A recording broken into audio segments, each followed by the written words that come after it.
some of our commissioners I couldn't hear and some of the presenters I couldn't hear. So we have these microphones. So if you're coming up to speak, there is a microphone there. Just make sure it's on the green and then pull it up as close as you can so that we can improve our video. Okay, so any commissioners, the same thing. All right, Paul, get that thing in front of you. Okay. Okay, welcome to the Roscommon County Board of Commissioners work session, July 14th, 2021, 9:00 a.m. hybrid meeting accessible in person or via Zoom. And I see that we have Commissioner Melvin is Zooming today. So with that, number one, Fireman's Memorial Festival, Mark Constance and Fred Bradley.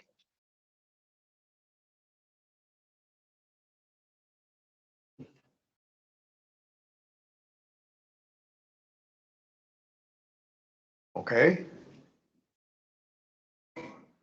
Moving along. American Rescue purchase request from Nick Johnson. Is Nick here? Well, he was going to ask for some money, wasn't he?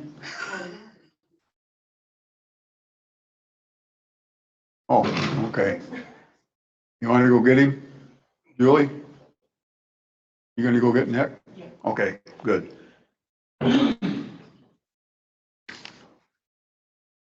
Huh? It could be a fast meeting, yeah.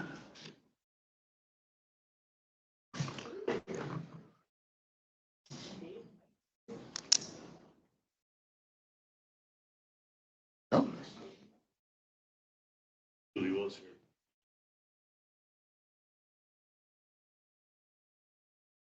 Yeah. We got a couple Julies here today. So there goes, okay, there goes Nick. I'm sure he's going to get his paperwork, so he'll be right with us. So.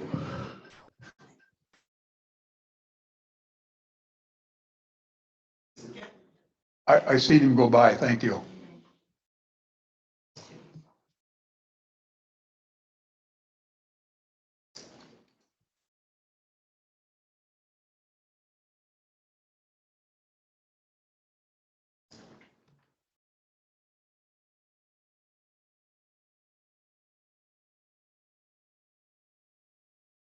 Hey, Nick, come on right up. We're waiting for you. Not your fault. The first one's not here.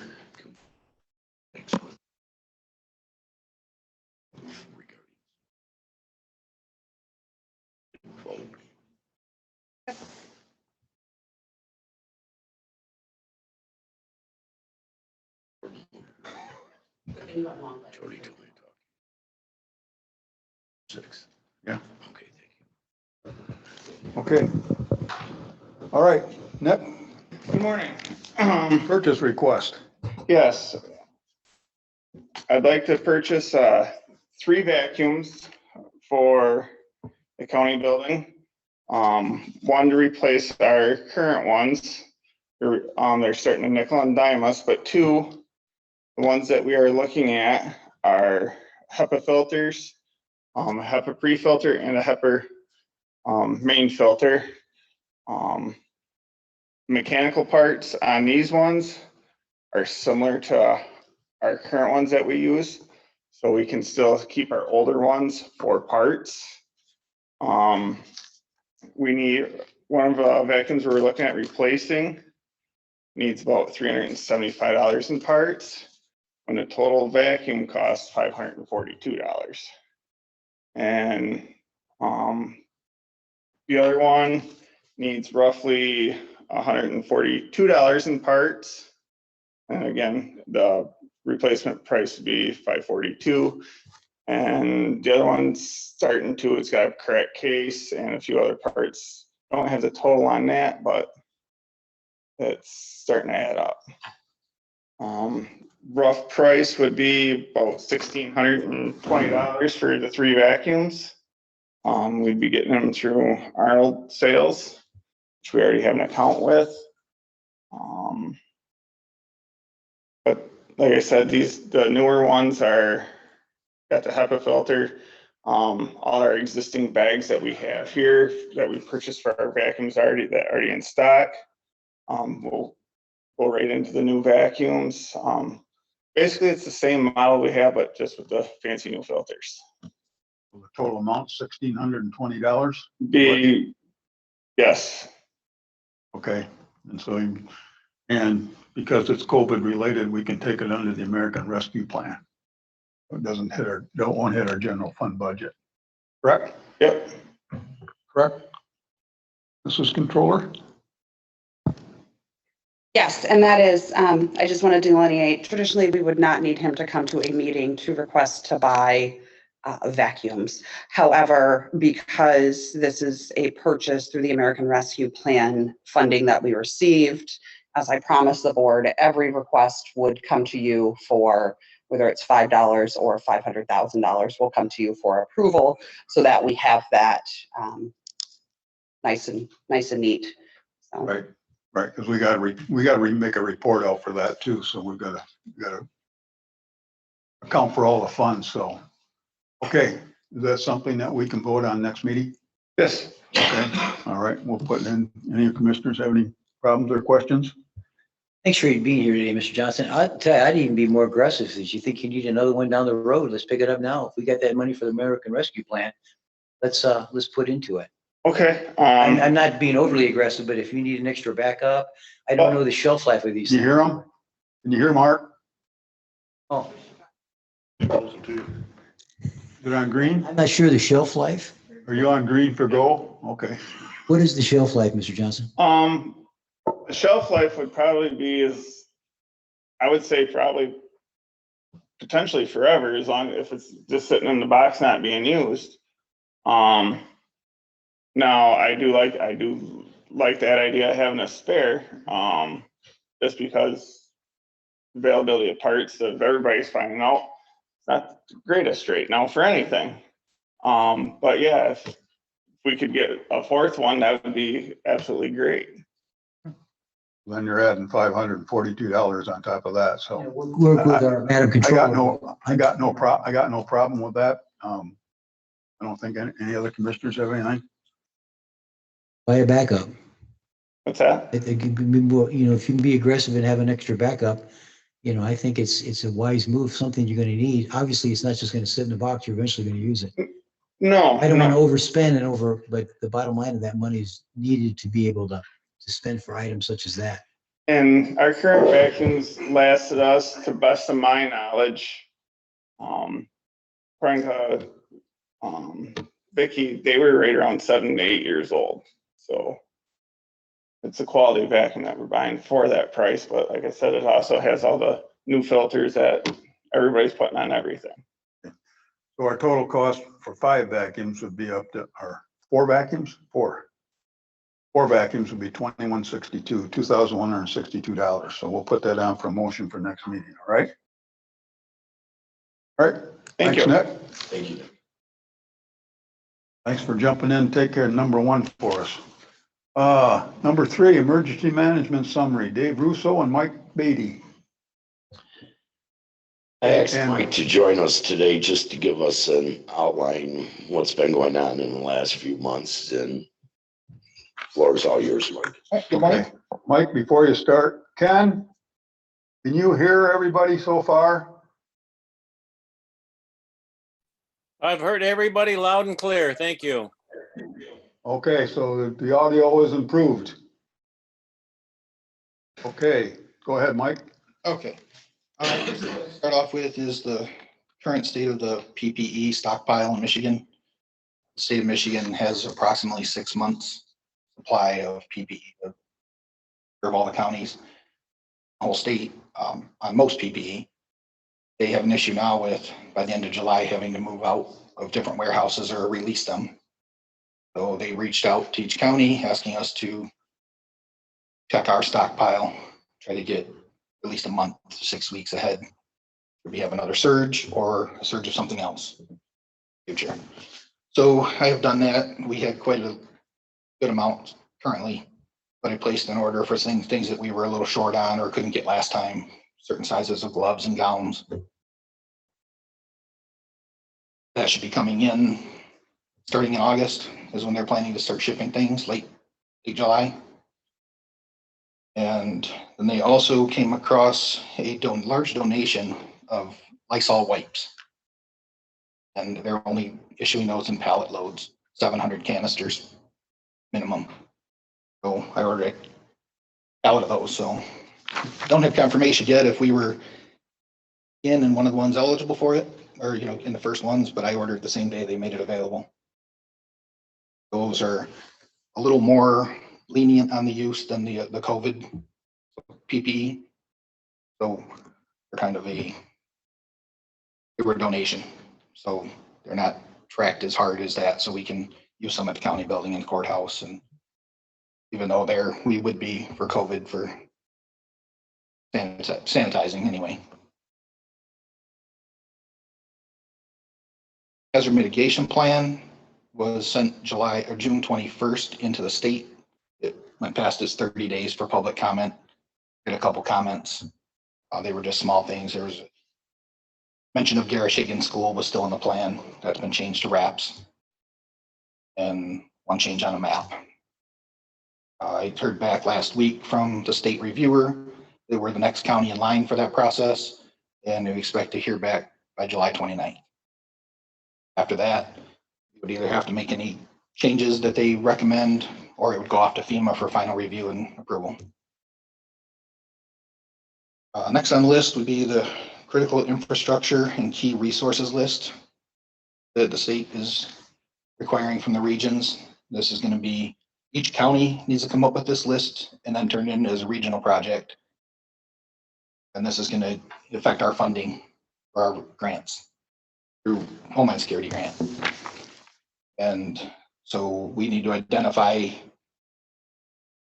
all, if possible, as many as we can from the following 16 categories: dams and water control structures, defense base, which would be aircraft, military space, missiles, commercial facilities, chemical and hazardous material, banking, finance and insurance, agriculture and food, communications, emergency services, energy, government facilities, healthcare and public health, information technology, manufacturing, nuclear, transportation, and water treatment.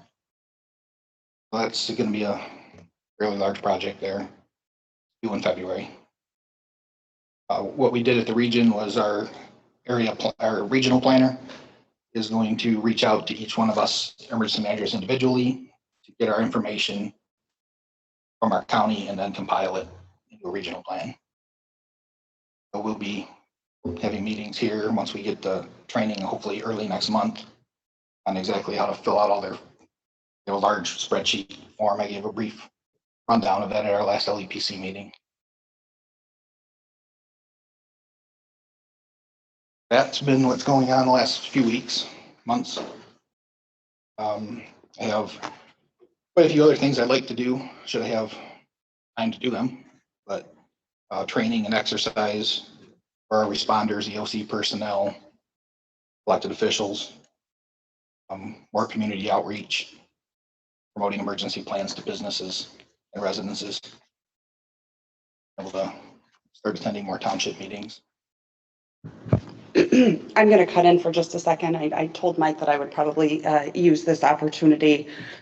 One of my recommendations as we go into our 2022 budgeting is to find the financing. Obviously, we do receive matching grant money for having an emergency manager, but with the list of items that are growing for requirements and the lack of time to do them all, looking at putting this to a full-time emergency management position.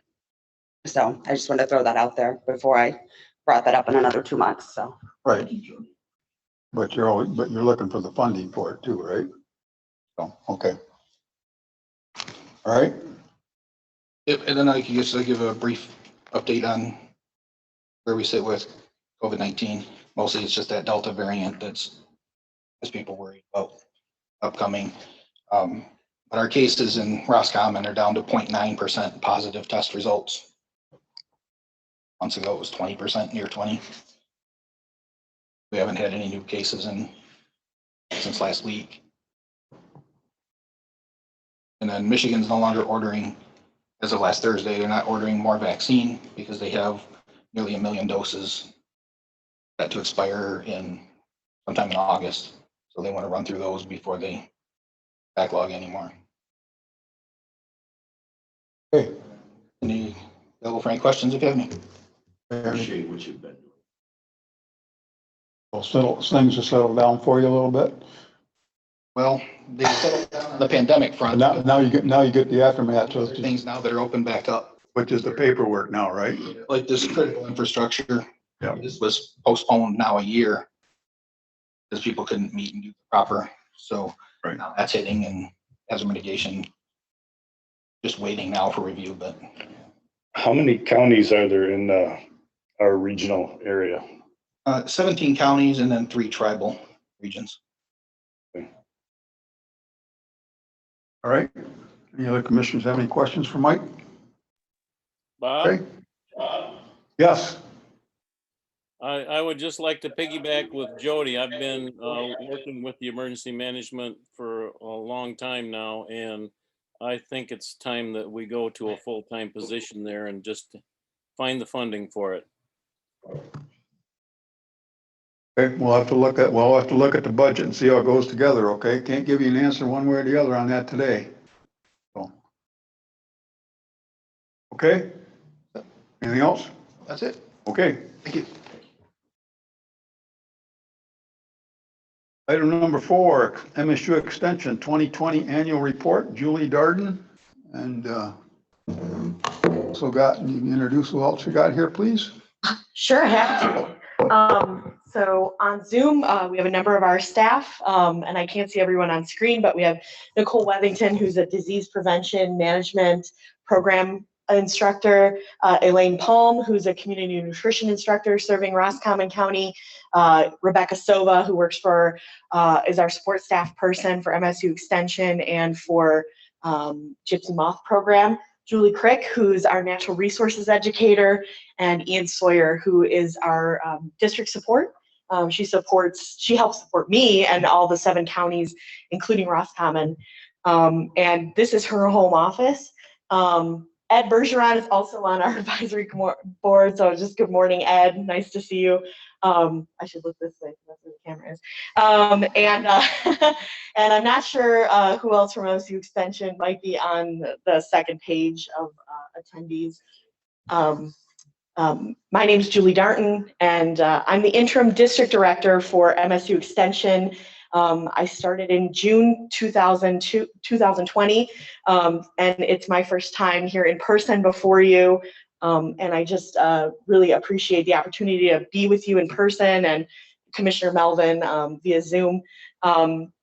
And so I'm doing our annual report on progress that we made in 2020. You have a printed version of our report in front of you, but I'll just review some of the ways in which we adjusted to what we were doing in 2020. As you know, MSU Extension is anchored in counties by the investment of counties, and Roscommon County has been a strong partner with MSU Extension in the past, and proud of the ways in which we've been able to partner to overcome challenges, including in transitioning around gypsy moths and the whole program, creating a position that supported both extension and that program through the work of Rebecca Sova. We work in mainly 4 large areas with youth development, really from age birth through 19. Our 4-H program works with youth from ages 5 to 19, and we have early childhood programs that reach younger kids. We work with individuals and families around nutrition and health issues. Those have been traditional areas for extension, but we've broadened our health programs really to look at the whole individual, and I'll talk about some of the highlights for that. Traditionally, extension was begun as an outgrowth of MSU's land grant mission, which is designed to help connect the needs of agricultural and natural resources production with the research that's going on at the university. And so we've continued to reach out to farmers. I know there's not a ton of farming in Roscommon County. You have beautiful lakes and a lot of beautiful forests here, but everybody eats. So that's really an important thing for all counties and all communities. And we help communities by doing community development work, by promoting tourism, natural resources programming, those kinds of things. And we've done that through both in-person and virtual programs. And in 2020, we're proud that Roscommon County residents attended more than 120 of our programs that we offered. And when we think about the ways in which we've supported youth throughout the pandemic, very early on when people worked remotely or worked from home or even just had to take a pause in work and schools closed, MSU Extension developed a program and delivered very quickly called Home Alone Safely. That program was designed to help kids who had to be at home because parents had to work outside the home to maintain their safety, to understand what they would need to do. And so we did a number of things like helping kids understand some basic first aid techniques, helping them understand how they could make their own lunch, and even going as so far as to handle what would happen in an emergency. So we connected youth through that program with a number of resources and then allowed them to talk to people who work in emergency response, including 911 dispatchers.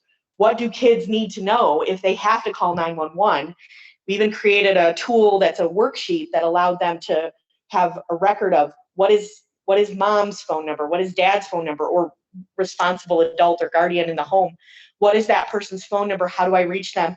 What are the birth dates of all the other kids in the house in case they have to call 911? What might be some allergies, those kinds of things. Helping kids plan for those. And what we understood was that not only did this give a lot of capacity to youth, but it also gave peace of mind to parents as they approached being outside the home. We did a lot of programs to help kids be connected with one another and with information during the pandemic, including looking to future careers. We did a program called Venture to Adventure, experiencing outdoor careers, because we know that there are places like Roscommon County where a career working outside could be a great life for someone. We did programs around robotics, and cooking, leadership, citizenship, service. There was a Michigan forestry scavenger hunt that was started right here in Roscommon and had 600 participants who went out on their own and took pictures of things on the scavenger hunt list and submitted that. And that was a safe and fun activity that youth could do even when they were remote from other kids. And so we continue to do that. And when we think about transitioning to in-person programming, which we're beginning to do more right now, we are going to maintain some of those virtual programs because we recognize it helps meet people where they are to some extent, may cut down on travel costs or time for people and for families, but it is a way that we can maintain that connection.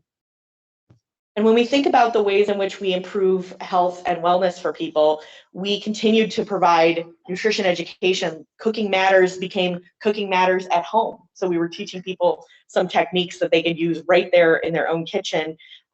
Teaching people, again, how to read nutrition facts labels so that they can be empowered to make choices that support their own health.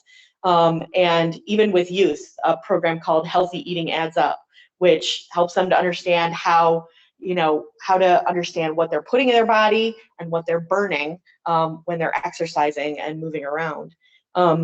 We taught people food preservation and safety from a distance, including programs like Preserving the Harvest, which got really into matching preservation techniques with what was coming through farmers markets and local produce, like making salsa, making sauerkraut, even preserving venison and fish, which, those seem like quaint techniques from the past, but people really want to know how to do those things and how to maintain those investments of money and time over time. And we did disease prevention management programs, including for older adults, Tai Chi and arthritis, Tai Chi for arthritis and falls prevention. So this is a slow, low impact movement exercise, and To get older adults ready for that program, we even taught a session 0, which taught them how to use Zoom. We all had to learn how to use Zoom if we hadn't used it before, so we taught older adults how to use Zoom, and then we put it into practice by teaching them Tai Chi via Zoom. We continue to teach things like Relax, Alternatives to Anger, which is a program that's been nationally recognized as an anger management and diversion effort. We had a lot of demand for Stress Less with mindfulness programs. We continue to do those series, helping people understand how they can use the power of mindfulness, you know, harnessing their breath, maintaining calm. And even when I talked about Home Alone Safely, we incorporated some of those practices for youth who are involved in that program, taking deep breaths and being ready to confront situations that they encounter. And we're very proud of the natural resources work that we do, and Julie works very hard here in Roscommon and around the northern Michigan region to deliver programs. She did a really innovative program called Forest Forensics, Ghosts on the Landscape, which allowed people to understand the ways in which forest succession may have taken over land that was once occupied, either by native people on the land or by early settlers. And even understanding the ways in which forests are continuing to evolve in our state. And we supported the Michigan Water Environment Association Virtual Watershed Summit. So we're continuing to think about ways in which we can keep water resources a viable asset for the entire state of Michigan. And we did programs like Understanding Tourism, big interest here in Roscommon. We want people to visit and learning lessons from tourism providers all across the state that local companies, businesses could put into practice.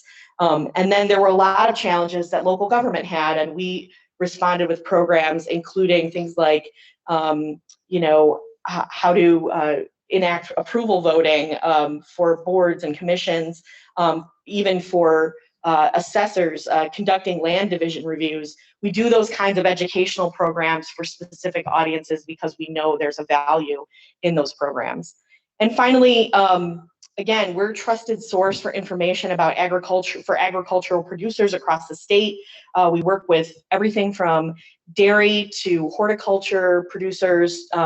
We talk about issues around business and pest management that help keep farm businesses viable and producing food for Michigan residents and for export around the world. There were some unique challenges in 2020. A lot of farmers attend things called field days, where they travel to a farm, either one of our research farms or a farm that's doing a demonstration project or plot.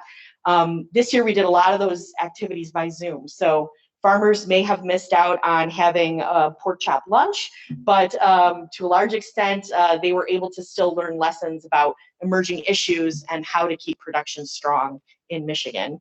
And we help with garden questions through our gardening hotline, which is staffed by our staff this year. In the past, it's been staffed by volunteers, and our staff have answered hundreds of questions from homeowners about all kinds of things. Not every county is lucky enough to have a gypsy moth program, so we've had a lot of calls about that in the last year, and we've been working hard to answer those questions for people so that they can protect their investment in their home and property.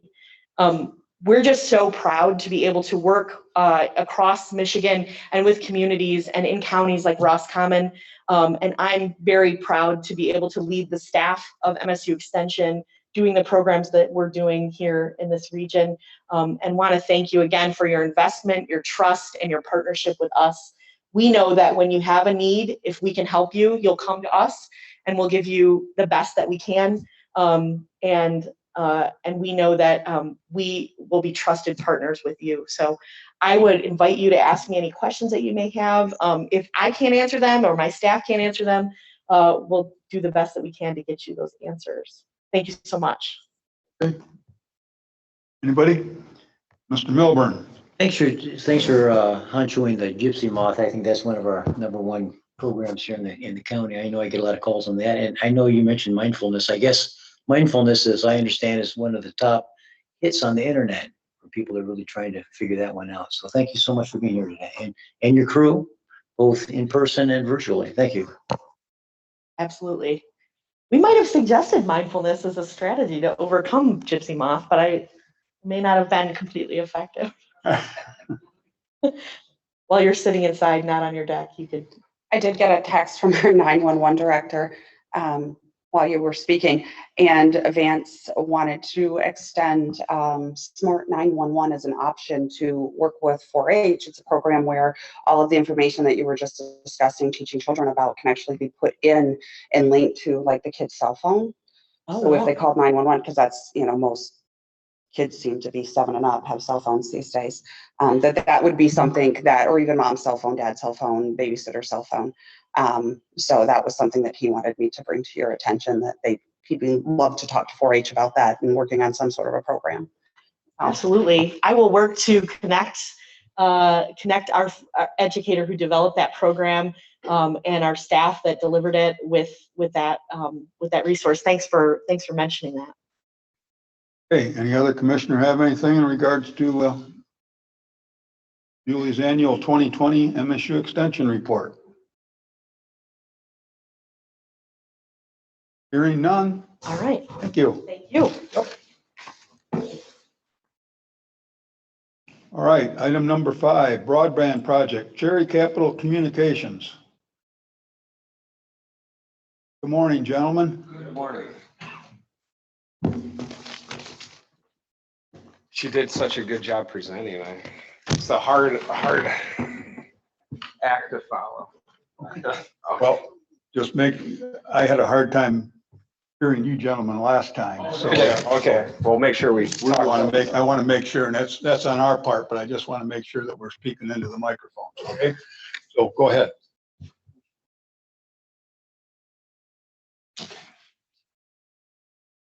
Okay, now I gotta figure out how to share.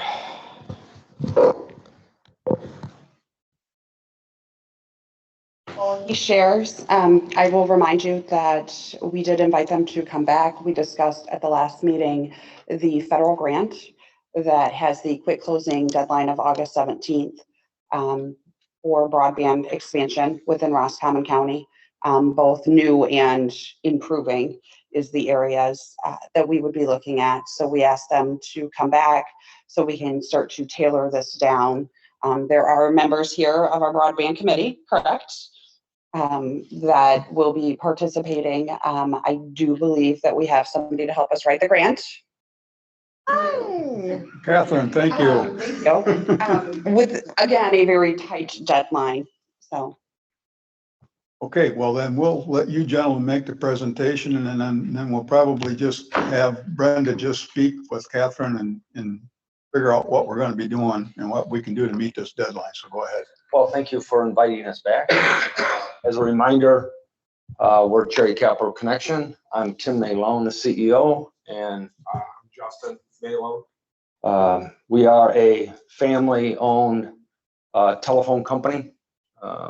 There's a whole bunch of 4-letter acronyms that go along with that, depending on what certifications we have and what we can participate in.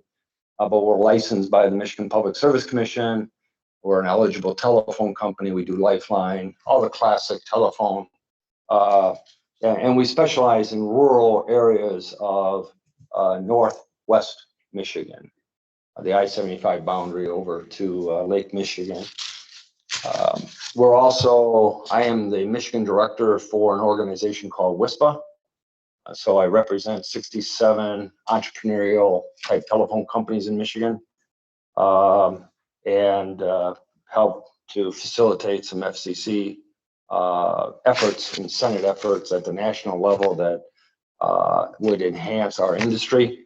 And Representative Bergman has just started an advisory board for broadband, and I sit on that board with his staff, trying to figure out what we can do at the federal level to encourage more development rather than putting up roadblocks. This is focus. So thank you for having us here today. We not only are a telephone company, but we consider ourselves relationship builders. And so we're continuing to understand Roscommon and very specifically Roscommon County to build relationships. So the two things that evolve or consume most of my time is relationship building and capital, raising funds to develop infrastructure that's very capital intense. We are very direct. We are looking for the ARP funds to be allocated to our fiber infrastructure to reach the many households within Roscommon County that are not connected. You have quite a large area that has no access to internet, and many of the areas that do have access to internet are not meeting the national standard of what's perceived as being needed to participate in the current economy. We develop these relationships by working with the EDC, working with your new ARP committee, meeting with townships. There's a lot to that. You have to get to know us, we have to get to know you. So it's not just a matter of building that infrastructure, it's a matter of making sure that we address your needs, which every community has its unique characteristics. So we'll work with the Roscommon community to solve what we call a very complex problem of bridging the digital divide, which does take some new ways of thinking, some new business models. And we're encouraged by the response that throughout the nation, the small entrepreneurial telephone company is making on changing how we do it. It's not just build it and hope you come, we build it to meet your needs.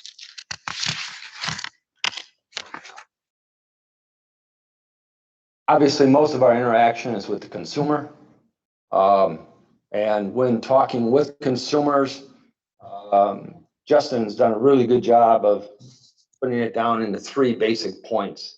They just want it fast and reliable, and fast is an ever-changing number. What was fast last year is considered dial-up this year. And so, and reliability. It used to be kind of a luxury to have the internet. If we have a blip on our network for 30 seconds, we'll have 50 phone calls coming in. And so it is no longer a luxury. It has to be reliable. And there's a lot of things we do on our end to make sure we're reliable. Redundancy, power supplies, the whole 9 yards that go along with redundancy and reliability. But they also want it to be affordable. So in the past, fiber was very expensive to purchase. You know, I've spent up to $14,000 a month on a fiber pipe. So average consumer can't absorb that kind of cost. So it has to be something that the consumer itself can afford, otherwise it will never be adopted. And it has to be available. There isn't a lot out there that you can tap into. So, and quite honestly, they just want it to work. They don't care how we do it. They just want to be able to turn on their TV. They want to turn on their computer, their refrigerator, their doggy gateway. Just got to, talk on the internet and always have it there. It's quite consuming, this Internet of Things today. Roscommon County's master plan very specifically highlighted internet. They want to improve not only your electrical grid, which, as you, your township is going to do a water treatment facility. Well, it's going to need power for the pumps, and it needs a reliable grid. Well, it may need a reliable fiber infrastructure to monitor those resources. Who knows? I haven't talked to anybody about it, but as I started thinking about it, as the community develops assets and resources, the internet becomes a real critical component of that. You mentioned in your plan that you want to map those resources. We share our data quite readily between other providers and ourselves. It's much easier today with Google, with KML, to share that information. It's not proprietary anymore. That is a great sign that you're thinking of the future. You want to know where it is. And our goal will be everywhere, so it doesn't matter, but it's good to map it. You also said that you want to maintain, build new infrastructure. You also mentioned that there's only a single provider, which doesn't help with competition, doesn't help with pricing. Or I looked at some of the plant that's out there, it's in pretty dismal shape, hasn't been updated and hasn't been really maintained well. And that's unfortunate. And then you've also mentioned that it's a barrier to your economic success, and I wholeheartedly agree. We're moving from a brick and mortar economy to an economy that's based on data, and the amount of data that's coming in is changing. I don't even want to mention how large it is because most people don't understand the concept of size of data.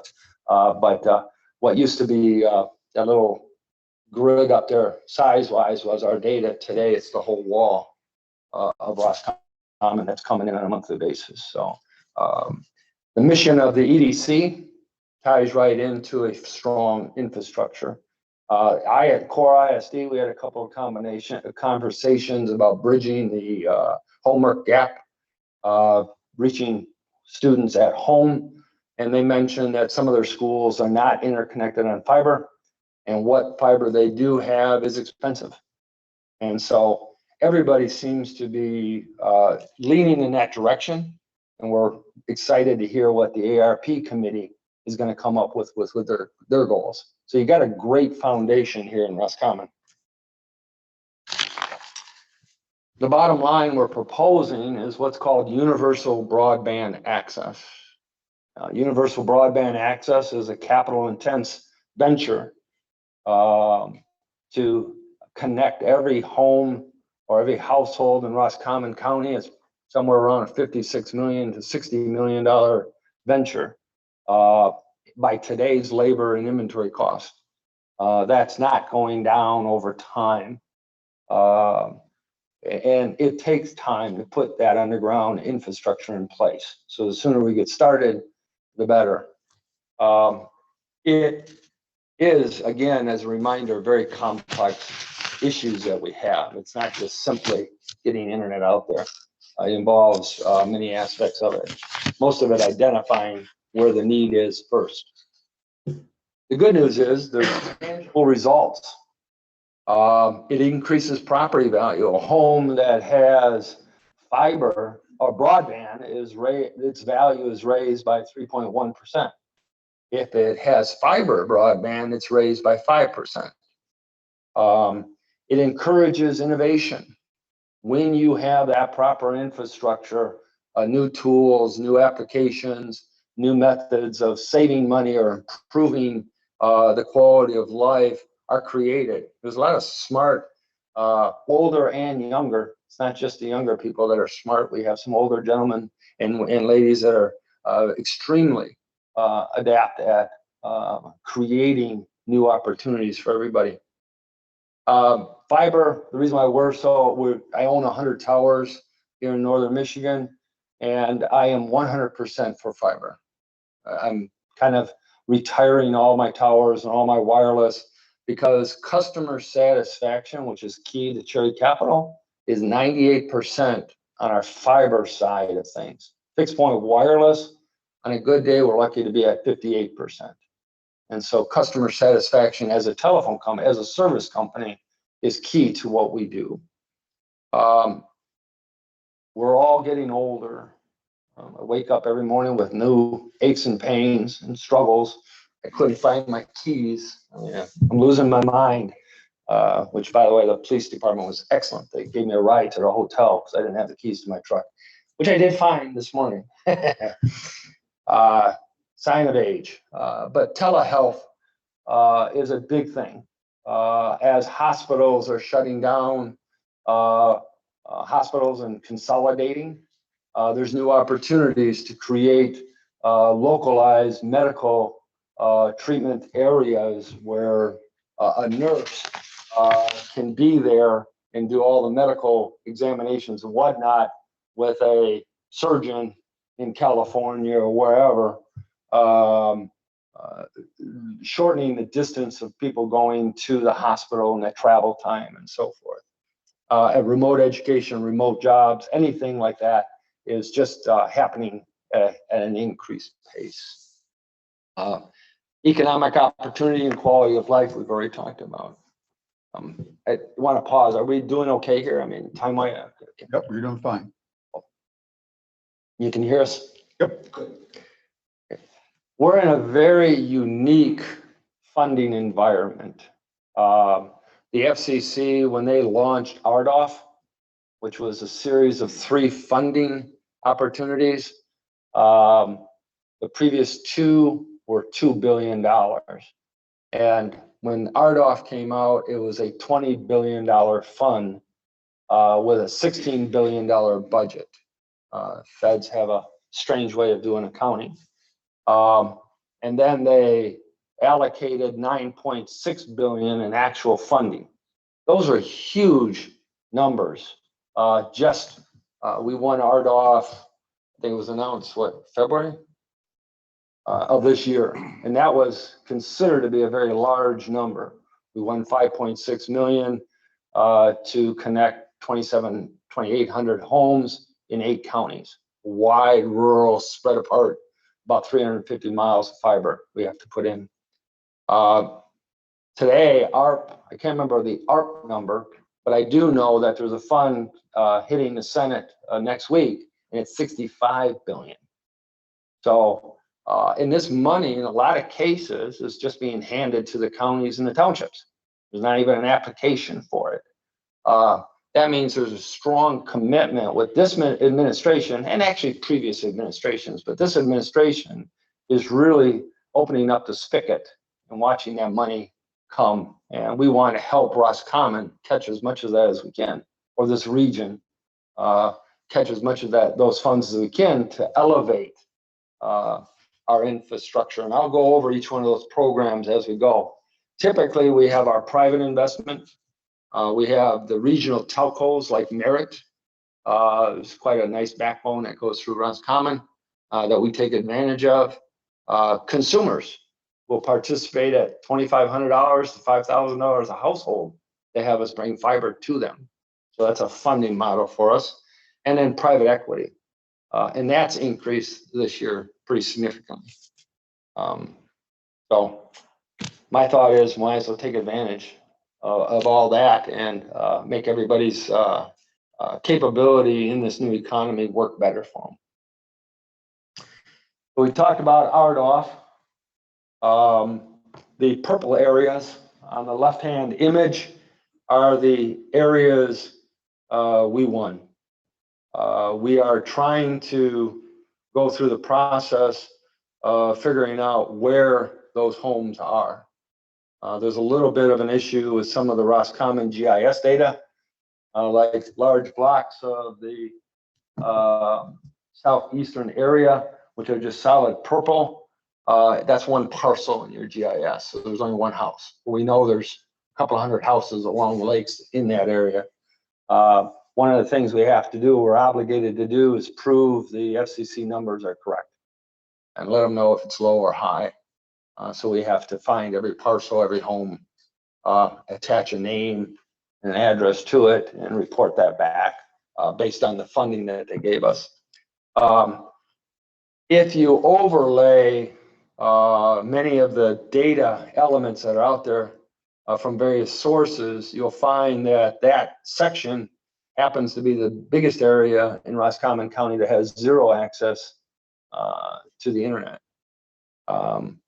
If go to the west, and there's no even 25 by 3, which is the slowest, or where DSL is the maximum, but that's considered the slowest of broadband today.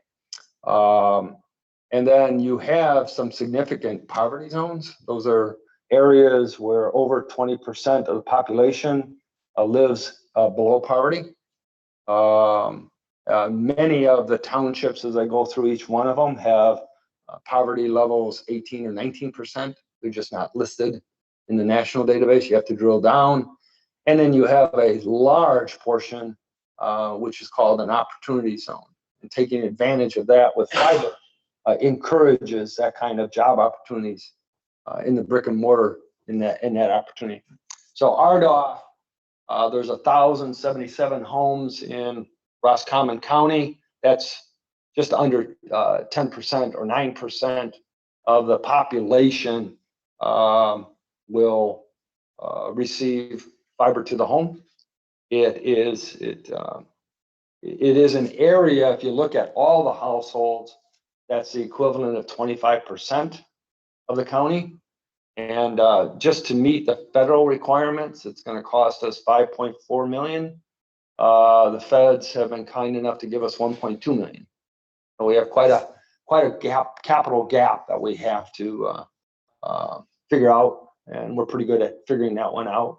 ARP obviously is a natural piece to help us grow that and attach to more than 1,000 homes, do 3,000 homes as we move forward, and create an environment that allows the consumer to adapt to fiber without spending $2,500 or $5,000. Not everybody has that ability. Most of the time, we're finding higher end home areas to build that fiber out and then go from there. Everybody's economic situation is different. So the American Rescue Plan has very few restrictions on it. It's one of the few federal government programs that came down and said, spend it on broadband, spend it on water, spend it on sewer. And the frequently asked questions that kind of give you the guidelines of how to spend it are pretty liberal. They're pretty wide open aspects. In all cases, if you look at federal programs, they are looking for faster speeds, the capability of growing the network, keeping up with it, partnering with government and private sector. These are all characteristics that set a tone of what the federal government wants us to do. Those in green on the board are the townships that we're directly going through or touching upon. The purple, the townships in purple are ones that were going along their border. So as an example, Garish Township is the closest meet point to Merritt. And we'll go through Garish Township to get over to Lion and Lake in order to be able to service them with the internet. We think it's a great investment. $7 million can be multiplied. It can connect 25% of the households in Roscommon to 50-year generational infrastructure. And we think it's a great investment, and we are going to continue to encourage that investment in that path. The NTIA is a very competitive market. It's only 288 million. I'm still surprised when I say only to that. That is about 20, at the high end, 58 projects that will be released nationwide. So, but understand that RDOF was only awarded to 110 companies nationwide. We're one of 12 companies in Michigan that received it. So competitive markets, competitive opportunities. We've successfully navigated that. I think it is doable. The other challenge between about a 30-day application window that's left is the fact that the project itself has to be done in a year. The money will probably be allocated in November or later. Government rarely at that level does it on the dates that they say they will. And that in Roscommon just happens to be when the frost laws kick in, and you lose about 4 months of that 1 year construction schedule right off the bat. And so the challenge with an NTIA, at least in this region, with the weather challenges that we have, is to allocate and get that project started ahead of time. Otherwise, I do not encourage you to do an NTIA grant unless you're already committed to doing it anyway. And the NTIA grant is just a bonus on top of what we're doing. If we were able to get that started in August, September, that gives us 4 months of construction season. And that's in the underground construction realm. 4 months, can be 50 miles or it can be 2 miles, depending on what you run into. So time to start early. But it is a worthwhile venture, and Jody has committed to, if we move forward, to spending the time and the energy to move forward. And that's what it takes. And we'll make the same commitment to Roscommon County, working together as a team. The next bill, which is coming up this next week, the Senate floor, is a $65 billion investment. It's supposed to be technology neutral. We hope our friends in the Senate actually make sure the language comes out that way. A lot of competition industries wide for that money. Unserved areas, what they're defining as unserved is anybody that has 25 meg by 25 meg or less. And so even your DSL, which is 25 by 3, would be considered unserved. Now, the problem with those new definitions is all of a sudden we have a whole bunch of people that have the internet, but by federal standard are considered to not be connected. So we're very conscious of that.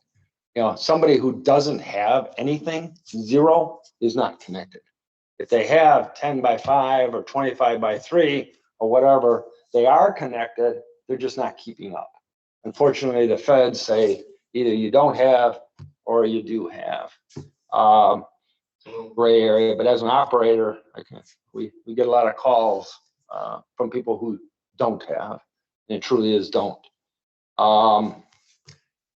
One of the key components of it, which I think is great, they keep on emphasizing it, is that it's a partnership between government and the private sector. There's things the government does very well. There's things the private sector does very well. And working for both of them gets a greater success. So we're asking for your consideration. We think CCC has a strong, proven track record. We have an FCC approved design. Our application went through the engineering with 0 comments. It's one of the first times my legal staff said that they were involved in a federal application, and Steve is based in Washington, D.C.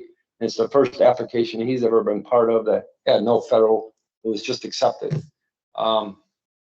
We have a certain level of expertise that we think would bring success to it. We have an operational infrastructure, and we're really excited to work with the ARP committee, the EDC committee, Core, ISD, Emergency Management, Road Commission. There's a lot of development going on that's going to require this. We want to work with everybody about it. So again, we have very specific goals, and today is the American Rescue Plan. We're going to focus on those who do not have. We want to use extra funding to reduce the cost of entry for the consumer. We want to decrease the construction time frame. The more money, the more capital that's there, the more contractors we can hire. I mean, DRE is just down the road. There's a lot of family businesses in the area that are tired of traveling to Kalamazoo and Detroit. They'd love to build that infrastructure right where they live. We want to expand the number of locations that RDOF is allowing us to serve because we have the capital to do it. And of course, we always want to meet federal and partners' milestones in what we move forward. So that partnership's a two-way. You help us set those milestones and objectives. That's what we have today for you. And we ask for consideration with the ARP committee to work with you as the county and get maybe the county's blessing to encourage the townships to work with us so that we can accomplish more faster. Any questions you might have? Hey, Mr. Milburn. Just a couple quick questions. I'm sure you can probably get them to me later. Cost for around each household, what it will be each household? You don't have to answer now. I'm not. And amount of people that will be connected. Obviously, the time allotment put into place. I know we have this ARP money, but obviously you mentioned the water, sewer, broadband. There's a bunch of other stuff that's going to be looking for that money. What percentage we're going to be spending on broadband? And you can get with those questions later. I'm sure there's the same questions the township will ask. Thank you. Which is piggybacking on what he's saying, which is why we're looking at a committee. Right. So, to get this thing Good moving. idea. Yeah, well, yeah, Leaves. unfortunately, you referred to $1 million. Yeah, $1 million in today's world. I hate to say this, but it isn't that much money. No, it's not. For what we want to do. Yep. So, okay, so anybody other questions for, I appreciate the second opportunity. I'm sorry I couldn't hear you the first time, so I do appreciate you guys, you gentlemen coming back and making a real fine presentation, so. Bet. All right, Anytime. We think of $1 million as roughly 200 homes connected. okay, Thank you. Yeah. all right, I answered his question. When I sit around the coffee shop, those are the kind of questions the guys will ask me. Some 80-year-old guy that's been working on the road for 50 years will say, what's it gonna cost? How much it's gonna cost? When is it gonna be connected? The simple questions that we get are the questions that I want to pose to you. So when I go back to the coffee shop or stand in a line at Walmart, somebody asks me a question, I can actually come back with an answer, not just, gee, I don't really know because I work for the government. We have all this money. I want to really add specifics. So It adds me to the the, first question is, how much does it cost? The second question is, who's gonna pay for it? and we like simple answers to that too. It's our investment many times. And so we keep on drilling that down. We're just we're $1 under $5,000 a house connected is what Thank you. it That's the costs. stuff I want to know. Yeah. Thanks. Have you made any presentations to any of the townships yet? Not yet. I did meet just Okay. a one-on-one with the supervisor just to, Right, again, listen, find out what the needs are, try to learn the township. We'll be back Monday to listen to the authorities meeting, because I want to understand that project and how what we do might enhance its ability to do things. Most of the time, it's just listening, because everybody has their own perspective, everybody has their own concerns. Some of them are common, some of them are very unique to the area. Like last night, we found out that Robinson and Murphy Road are the two areas that really need service. So that gives us a focus to target and try to figure out what it would take to do that. all right, great, Well, thank you very much. welcome, thank you. Gentlemen, Brenda, raise your hand. This is Brenda. You text, okay. So is it possible for you guys Yeah, I to wanted- set up a meeting in the next week with them? And then let me know when it is and I'll juggle my schedule. Perfect. Thank So you. but that's a grant that's separate from this ARP money. Correct. Okay, I just want to make sure that I got it clarified. Pardon me? Separate but complementary. Right, it all goes together, but it's separate. I get it, yeah, either way. All right, thank you. I guess Brenda and Catherine don't need to come up then. All right, that was number 6. Commissioner Russo leaned over before the meeting and wanted to have an addition, and as chairman, I have that right, so I'm going to he wants to talk about Zoom meetings, so Mr. Russo. We had a Zoom meeting yesterday with 911 Authority Board, and come to find out, all the motions we voted on, it's not in our board rules as of yet, for Zoom meetings after June 1st, was it? That we weren't. June 30th. June 30th, we weren't allowed to vote. I like to change the board rules where we're allowed to vote if it's a Zoom meeting. It's just real easy to do, and we don't know when there might be a Zoom meeting, and if we have a meeting, we're not allowed to vote. What's the sense of having a meeting? Right. It's not like we're going to take advantage of it and go on vacation every week and do stuff, but there's going to be a time where we're going to meet Zoom, but we need to change our board rules so we could actually vote. Okay. Commissioner Melvin, are you out there? Yes, I am, Bob. Okay. Would you want to, I'd like to have you weigh in on this because this would directly affect you where you're at right now with your circumstances right now. So I have no problems with it, but I wanted to hear from you. Well, yeah, I support David's idea there that I think it needs to be done. It's something I don't think that it would be abused, but I think it would be very useful. Well, it's not just for the board members here. It's for Let me I understand what you're asking for, Dave. And I'm not opposed to it. We can do a motion that we can authorize a Zoom vote. In other words, at this point, Commissioner Melvin can't vote at our next meeting on any of the motions. Would this same thing take effect for the 911, or would they have to change All the theirs? committees that we sit on, We can just do a blanket for the whole county? So I would probably suggest that you make more than just a motion, that you make a little bit more succinct guidelines that are adopted into the board rules and then apply to all of the other. But again, not that people would abuse it, but if you can work something in there, that it is allowed, but at the same time, you have to make X number of in-person meetings. Yeah. Maybe something of that nature, just to keep people on their toes. but for our committee meetings also, and for the different committees in the county that we might not even sit on, where a committee wants to meet, we assume that they're allowed to vote. Well, it makes sense because we're sitting here and we've called this a hybrid meeting, accessible in person or via Zoom. Well, with the new technology that we've got, we can do either or. So this would tailor everything to take in, and who knows?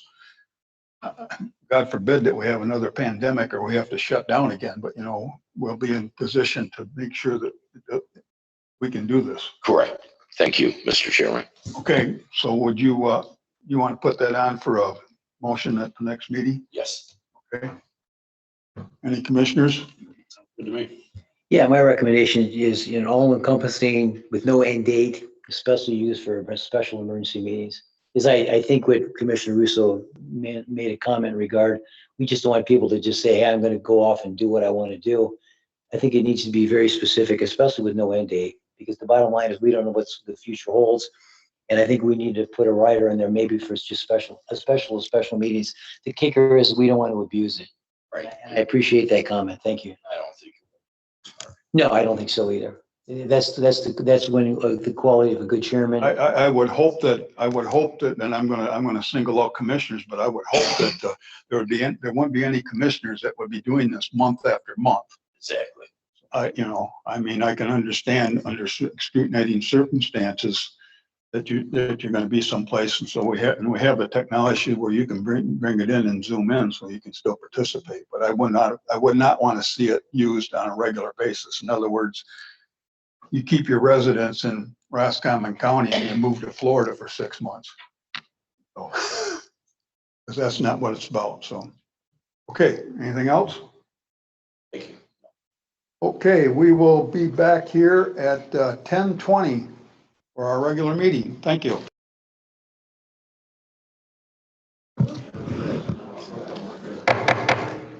Good morning. I'm 2 minutes past. I didn't realize it. Welcome to the Roscommon County Board of Commissioners meeting, July 14th, 2021. Hybrid meeting accessible in person or via Zoom. Would everyone please stand for the Pledge of Allegiance? Mr. Milburn, Commissioner Milburn, would you lead us in the pledge, please? Allegiance to the flag of the United States of America and to the republic for which it stands, one nation, under God, indivisible, with liberty and justice for all. Okay, item number 3, roll call of board members. Clerk Stevenson. Milburn. Here. Schneider. Here. Russo. Here. Melvin. I'm at a remote location. Buckenthaler. Here. Okay, item number 4, approval of the agenda with an addition under monthly department reports. Excuse me. Yeah, I misspoke earlier, okay. I'd like under monthly department reports an item D, which would be airport property exchange update. So, Roche is here to present that, correct? That's why you're here, right? Not now, but just give me a yes or a no. Okay, Mr. Milburn. so move with your approval, Mr. Chairman. Second. Okay, motion made by Mr. Milburn, seconded by Commissioner Russo. Any further comments in regards to the approval of the agenda from any commissioner at this time? Hearing or seeing none, roll call. Mr. Chair, for clarification, what were you labeling this report? Airport property, what? Airport property exchange update. Item D under monthly department reports. Thank you. Muckenthaler. Okay. Muckenthaler. Oh, yes. Russo. Yes. Snyder. Yes. Milburn. Yes. Motion carried. Okay, item number 5, approval of the minutes for meetings, regular meetings 6/9/2021 and 6/23/2021. I'll make that motion. I'll second that. Motion is made by Commissioner Muckenthaler, seconded by Commissioner Russo to approve the minutes of June 9th, 2021 and June 23rd, 2021. Any further comments from any commissioners at this time? Hearing or seeing none, roll call. Snyder. Yes. Milburn. Yes. Muckenthaler. Yes. Russo. Yes. Motion carried. Okay. Claims and accounts. In the amount of $327,235.71. So move. I'll second that. Motion was made by Commissioner Russo, seconded by Commissioner Snyder to okay grand total of Class A's an amount of $327,235.71. Any further comments from any commissioner at this time? Hearing or seeing none, roll call. Mr. Chair, I would just like to note for the public and those in Zoom that the reason I'm not calling on Commissioner Melvin is because there is no policy currently in place now that the emergency policy was expired June 30th. So not ignoring him, that's just the board's policy for the public. So information. Correct. Milburn. Yes. Muckenthaler. Yes. Snyder. Yes. So Yes. motion carried. Okay, claims and accounts. Move to approve claims and accounts in the amount of $283,453.20. I'll make that motion. I'll second. Go ahead, Mark. Motion is made by Commissioner Muckenthaler, seconded by Commissioner Milburn to okay claims and accounts for $283,453.20. Any further comments from any commissioner at this time, please? Hearing or seeing none, roll call. Russo. Yes. Snyder. Yes. Milburn. Yes. Muckenthaler. Yes. Motion carried. Okay, thank you. Item number 7, do we have any public comments in regards to the agenda, please?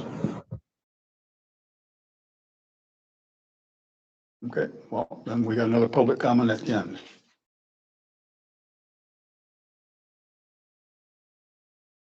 Yes, just real quick, because rather than wait till the visitors, because I don't know if the two gentlemen that you're considering, I don't know if they're able to stay for the entire meeting, but Dr. David Hansen and Mr. Bill Cornelia are here, the two candidates for the jury board appointment. So I just wanted to make you aware, if you did not know who they were, that they are here. Thank you. That was on the agenda, so thank you very much. Dr. Hansen, would you like to just speak for just a moment to introduce yourself, please? Sir, thank you. Commissioners, yes, I'm David Hansen. 27th year living here in Roscommon. Okay, thank you very much. I appreciate you showing up. Mr. Cornelia. Oh, I'm Bill Cornelia.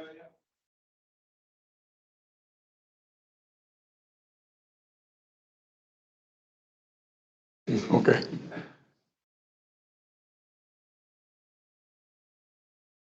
Okay. Commissioners have anything? Oh, you're gonna take off. Well, that's why Michelle brought it up then, so. Thank you, Bill. Any other public comment in regards to the agenda, please? Emo, what's this in regards to? The commission. It's not on the agenda. You'd have to go wait till the next public comment, please. Under correspondence.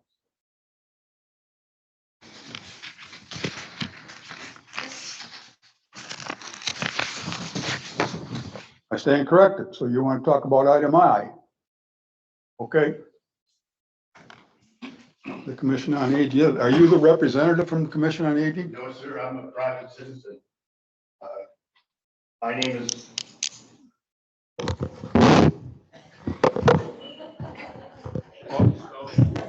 My name is Emil Bellenbaugh. I'm a. Emil, if you're here representing yourself. Yes, I am. I have to ask that you come to the next public comment, okay? Is there another copy? Yes, there is. On the second page, it is item number 15. Okay, all right. Pardon me? What about number 7? Public comment. And I asked the second, both, yeah, item number 7, public comment. Item number 7 under public comment.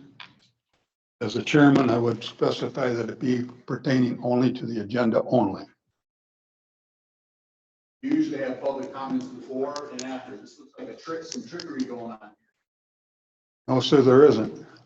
You have one public comment and they can be at the end. That hasn't been the way it's been done in the past.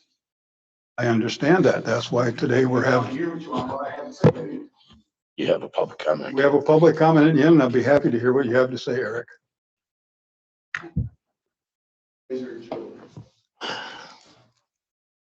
Okay, any other public comment in regards to the agenda, please? Okay, hearing none. Administrator Controller report. Good morning. A quick lawsuit update. We still have the Chill versus Roscommon County on appeal at the Michigan Court of Appeals. We do have Choice Plus versus the Roscommon County Treasurer. We are still under assigned counsel and investigations for this. Mock versus Roscommon County. There is no current status change. It's still under the investigatory portion. The POAM Sheriff's Arbitration, arbitrator selected, hearing is scheduled for November 4th, but we do not have a location to be determined yet. As of this point, the only two people that our attorney has stated would need to be there would be Sheriff Stern and myself. Opiate suit, we actually have some movement. It's been about 2 years. Our opioid claimant allocation mediation was completed, and the request from vote for all the participants in regards to it's a Mallinrock PLC, their bankruptcy payout has been sent out. At this point in time, our counsel for that specific bankruptcy has suggested that we do not respond. It's not due until September 3rd. They have not reviewed it yet, and then will let us know whether or not they are suggesting us to approve or disapprove in the vote. We did, however, have a vote and an opinion for our legal attorney on the $4.2 million settlement agreement in regards to Purdue Pharmaceuticals. Roscommon County is agreeing to the proposed settlement as requested. It's slightly over 3% of the total award that will be split between the counties in Michigan. Michigan is actually the 3rd largest state in percentage wise. The only ones we are behind are Florida and Pennsylvania as far as the amount of opioid issues that we have seen and have been proven in the court. Legislative update. There are 2 House bills that are going to, if passed, allow all 83 Michigan counties to put a local excise tax on the ballot for voter approval. It would allow for a 3% local excise tax on transient housing. This would include hotels, motels, short-term rentals, VRBOs. It's kind of an offshoot to the portion of the bills that is going for not allowing townships or counties to have local zoning control over those short-term rentals. So it would give you the opportunity then to collect on those types of short-term rentals as income. And obviously it would include pass down to the townships and the village as well. House Bill 4639 and 4725 are expanding the benefits of Public Act 312. This is the act that essentially applies to police and fire and local bargaining units, but this will extend to corrections officers. It has cleared the House. This has been a topic under sheriff for 6-7 years now, but it looks like it has traction under our current administration. For us personally, the binding arbitration that would come with this is no different because the contract that our corrections officers are under includes our sheriff's deputies as well. So there's no change for us. Several counties are opposed to this because there could potentially be financial ramifications as far as what the contract looks like, but those are counties that have separate unions for those two as well. I gave each of you and this will maybe help you later on, Ebel, a long worksheet. I had emailed it to you a few weeks ago in regards to the requests that we contact some counties to look for contracts for Commission on Aging. First thing I learned was there are not a lot of counties in the state of Michigan that contract out Commission on Aging to a separate entity. The three that were responsive and in similar situations were Midland, Wexford, and Ingham counties. They were all adopted by resolution. Term, payment type, cost allocation, budget requirements, list of minimum services provided, millage purchase clause, reporting to the Board of Commissioners, reporting for audits added as an additional insured, requesting for invoices of payments, and then a purchasing policy of the counties to be filed are all variations. So I would ask that you look these over and we could put this on for the work session. So you could give me guidance on how to write this draft for you to review.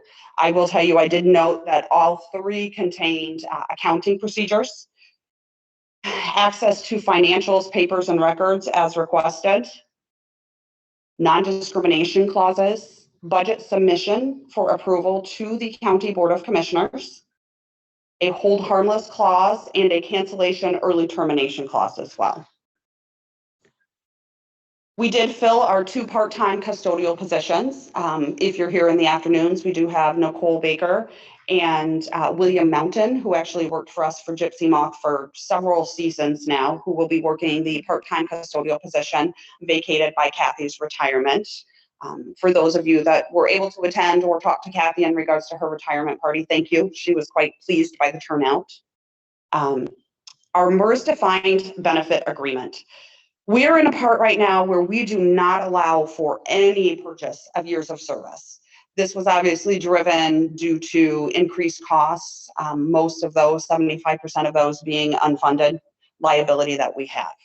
We have been approached by several different members that are still in the defined benefit agreement for allowing for purchase of years of service. Obviously, the county does not have the fiscal means to match those purchases. You're anywhere from $40,000 to $60,000 as they come. However,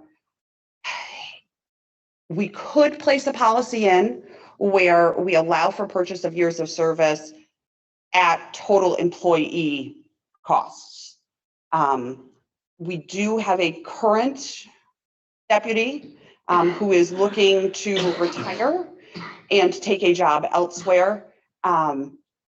In order for him to purchase his year of service that he would need to retire and to move on to work full-time for the military, the Board of Commissioners would need to approve such a policy.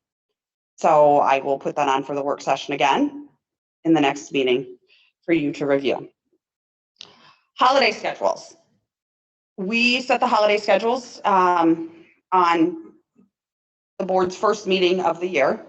It was brought to my attention about 3 weeks ago that our courts back in the early 2000s delineated a specific court administrative order to the state that they have differing days than we do as far as when a holiday ends on a Saturday or Sunday. Specifically, this would apply this year to Christmas Day. The county is celebrating Christmas Day on Monday. Christmas Eve is celebrated on Friday. In the court's administrative order, they would be looking at a Thursday, Friday. At this point, the county administrative side, the sheriff's department sides, animal control, all of those that fall not within the court schematics, people have made plans. So my only thought is to allow the courts to be open on the day they need to be open and closed on the day they close. I think the biggest transition or issues for them would be the mail machine. And that's, yeah, yes. The courts could still come down and utilize the mail machine. If, I know I've worked with them before where they have access to go get the mail if they want to sort the mail on Thursday, they could do that, or on Friday, I'm sorry. And well, yeah, Thursday would be the only, they would be closed on Thursday and Friday, so they would be here on Monday, so it would be for Monday. Yeah. Just be for Monday, yeah. Yeah, so just for Monday. So I've worked with them before because Mondays are usually it would just depend. And I didn't even look to see what day the post office is celebrating. So that may be a non-issue. So that would be checked. Correct, but they would still be able to come in and do the mail. The thing would be is to make sure that the public, if you're allowing public in the building on that day, that the public isn't coming down and wandering around this end of the building. And we can lock that. We can lock that door. The security door can be shut. So, okay.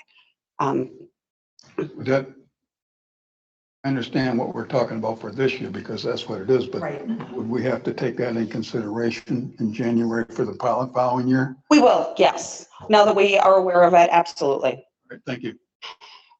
Nick Johnson and myself, we did have a meeting with the selected engineering firm in regards to the Houghton Lake level control structure on the 22nd. They were very impressive. Nick went out with them. They put their waders on and, you know, some goggles and duck under and took their underwater pictures, their aboves, their measurements, and are working on a schematic drawing to present to the Board of Commissioners. I would not expect to see anything until August, obviously. They have been back down for some additional data as well, have collected as much historical information as they can to see how everything started and are moving forward. They are already in conversations with the DEQ engineers as they're progressing in this drawing so they don't get caught afterwards with a big question mark of things. So as soon as that's available, they will present.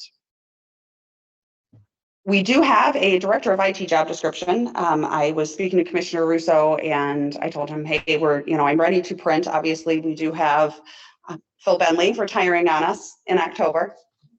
And therefore, with that being such a large, important job, we do need to get that advertised and out as soon as possible. So my goal is to have that posted at the end of July, first week of August, keep it open for 30 days, and then go from there.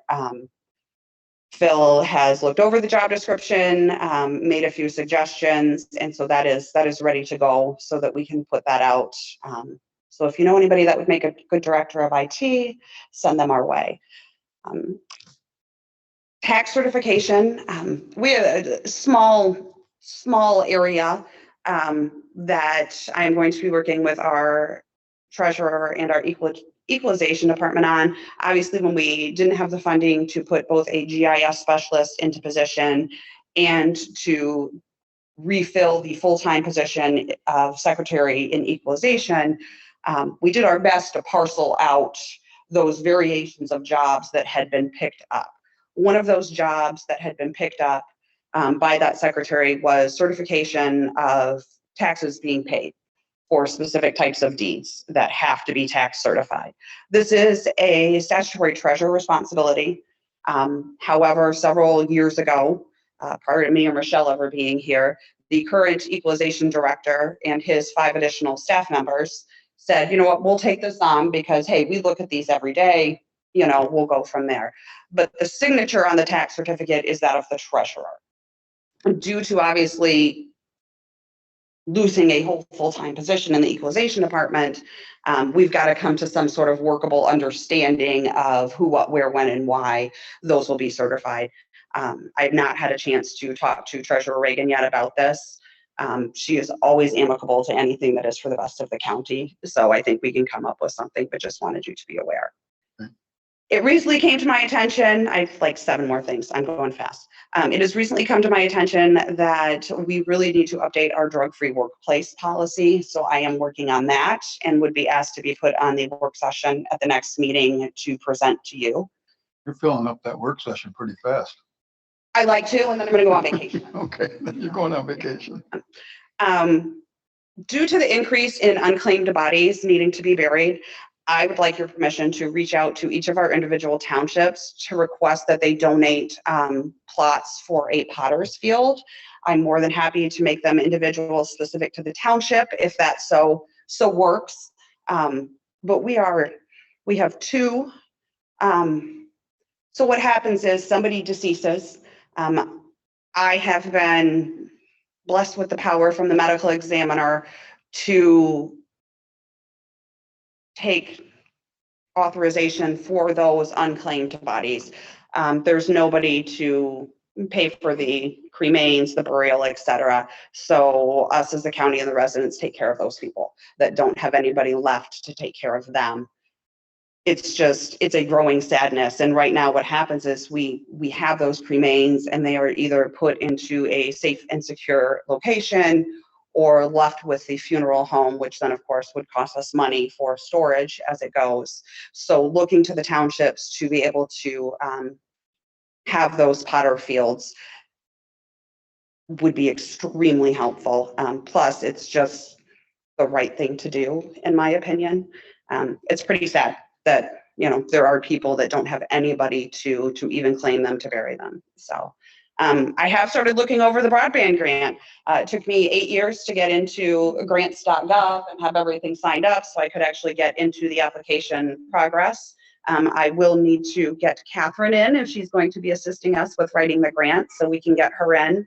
And there is a training and update this afternoon at 2:30. Did you see that? I don't know. Okay, but I will be attending for that as well. I have had lots of people offer to help me.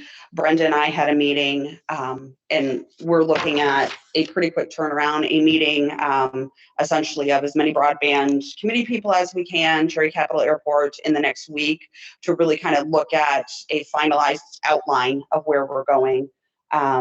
Working with Catherine to write the grant and get that approved.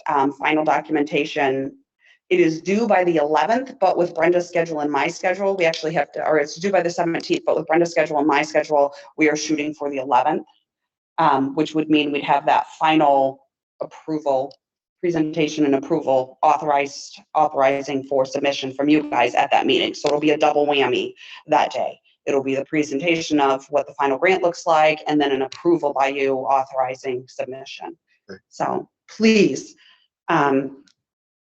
obviously, Mr. Jarosz will talk about the finalized airport contract, but I am super glad to have that off my plate right now.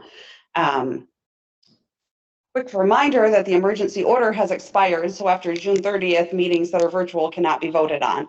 So a little late, sorry, David. 2021 audit adjustments are all finalized. Quick E911 update. The Motorola contract is null and void. We are not moving forward with them. Director Stringham will be working to see if it's possible to get any of our funding back per direction of the 911 Authority Board. Cross your fingers, they're feeling nice. And we also have ceased the Crawford County coverage at this point in time. That was a request by Crawford County that they are no longer in need of our services to cover for that short amount of period. And it does not look that anytime in the near future, we will be entertaining a joint contract with them as well. So we can cross those things off of Director Stringham's list of things to do at this point. Last two things, we do have a new x-ray machine coming in up front, so yay. The other one is falling apart, and by the time you repair it, it's half the cost of a new one that comes with a 10-year warranty. Final thing, as a reminder to the Board of Commissioners, the Northern Michigan Commissioners Association meeting will be held in person at Roscommon County in this room on Monday. And the Roscommon County Commissioners are leading the discussion on the county seat and having all of the services in one area versus spread out to differing areas. I'm done. Okay, any commissioners have any questions in regards to the administrator controller report, please? Commissioner Milburn. Thanks, Madam Controller, and especially in regard to the Potter's Field. Every time I go in your office and I see those little black boxes up on the thing, I know that's got to be a stressor. But yeah, whatever we can do, if there's anything that the board can do, or or Mike can do personally, it's not fair to you to keep those remains. It's just not fair. And we want to be the respectful entity that we are to make sure that they're taken care of properly. Thank you. So in regards to that, what do you need from us commissioners as far as our regions or my district? In other words, you're looking at. So I'm gonna draft up a letter to send to the townships. Okay. And then I would ask each of you, once I'll let you know when I get that letter out, if you could contact your individual township supervisors and ask them to please bring that to their board for discussion and hopeful approval. It would be greatly appreciated. Okay. Thank you. And then as regards to that broadband grant, I'm looking at the schedule here. We're going to put that on for the 28th for further discussion and then have a motion that day so we can have it ready to go on the 11th, correct? Okay. All right. Anything else from any commissioners in regards to Jody's report? Okay, hearing none. On to correspondence. I did make a few notes on regards to correspondence, and hopefully that's really helpful to everybody. But item A, the National Guard Bureau of Military Airspace update, that's contained on pages 9 through 38. And that's pretty elaborate. And they're talking about looking at upgrades to everything that's based out of Alpena. And I believe it takes in also the Grayling Air Base. Item B is a conservation district. They had the spring household hazardous waste. That's on pages 39 to 41. As you're going through this, MSU Extension Interstate Exchange press release is on page 42.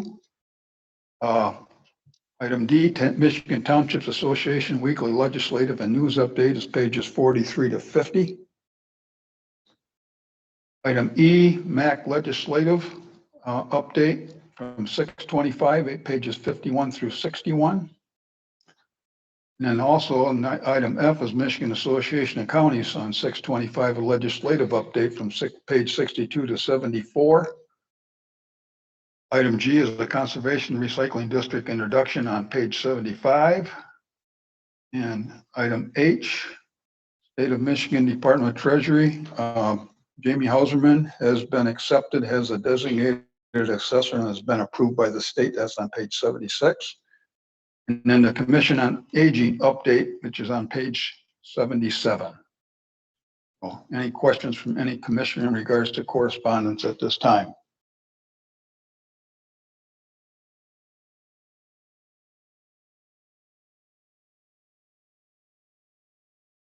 Okay. You're representing Commissioner. Come on up. Have you introduced yourself?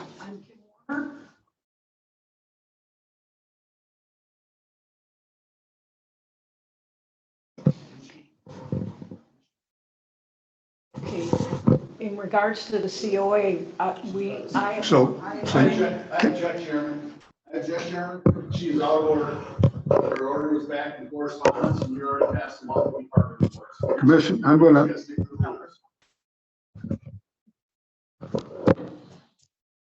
Kim? And your title is? I'm the board chairman of the commission. Thank you very much. Go ahead. Okay. I appointed a search committee to look at resumes to replace our director, Tom Pettit.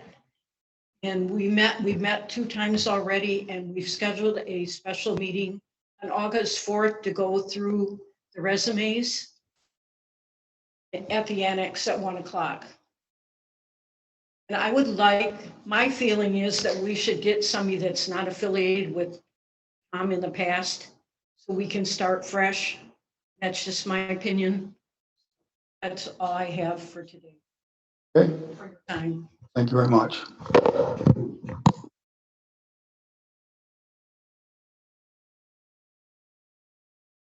Okay. Any other comments in regards to correspondence from any commissioners at this time?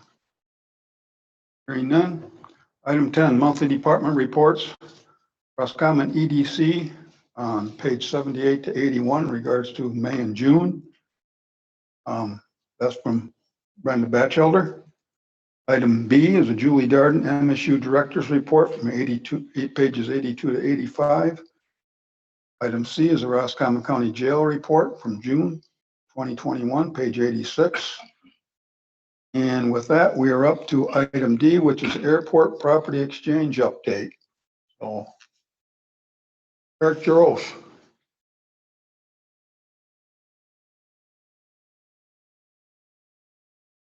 Good morning. Eric, you look like you should be in Florida or some Bahama island. Summertime in northern Michigan. Okay. Okay, how's that? Hey, we can hear you. Okay, after months and months of hard work and creative planning and creative troubleshooting, Jody was very instrumental in having this agreement signed with the landowner, Mr. Blasky, which addresses the approach to runway 36 and the obstructions in that approach. I feel like after all the hard work, we found a really good solution, not only for the county, not only for the airport, but also for the landowner, Mr. Blasky. I think everyone is made whole. So it took a huge effort to get that agreement signed. It is signed. I thank everyone that helped on that. So the next step then would be the agreement with our airport consultants, engineers, Pine and Newhoff. Once we get that agreement signed, I did forward that on to Jody, and she's having some counsel on that. But once we get that agreement signed with Pine and Newhoff, it's going to trigger a whole bunch of activity for the bigger project in clearing the obstacles in the approach to runway 36. It's important to note that runway 1836 is what we would define as a crosswind runway. We have our primary runway 927, which is the hard surface runway, which was just rehabilitated. And so the important thing to note about 1836 is that it's a secondary option for pilots that are using the airport, either landing or departing. It's critical to have that crosswind runway. And so the ultimate goal is to get back into compliance with the runway 36 approach. And just as soon as we get this agreement signed with Pine and Newhoff, we can start moving on the entire project. And the goal here is for the county to own that section of the approach to runway 36 in perpetuity. And so we will have control of it. We can maintain the approach, and who knows, maybe at some point develop that runway and improve it beyond what it is today. So that's where we're at. Any questions? The agreement's been signed by? It's been signed by Mr. Blasky. Yep, Mr. Milburn and Mr. Blasky. Okay, so there's no other further things that we have to do from this board at this time. No, sir. Okay. Yeah, there's going to be some other activity as the project moves through its different phases. So there's going to be a land release, some land exchanges, and once we acquire ownership of his section of property, then more things happen. So stay tuned for more. Okay. It's a great thing we did, and I feel very confident in that it was the right thing to do. Okay. All right. Keep us abreast with another update then, okay? Sure thing. All right. Thank you. Item number 11, any visitors at this time represent anybody like to be recognized at this time? Okay, thank you. Item 12, under unfinished and new business, jury board appointments. And we're going to, Michelle, in regards to,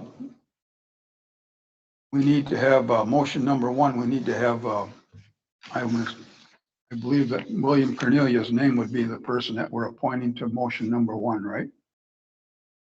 Both Mr. Cornelia and Dr. Hanson. Dr. Hanson's on for number 2. Presented, and then both of those Okay. names were presented to the chief judge. And the chief judge's recommendation for the jury board appointment was Mr. Cornelia. Okay. So but you're the ones making the appointment, so that's your determination as to who you're going to put in that position.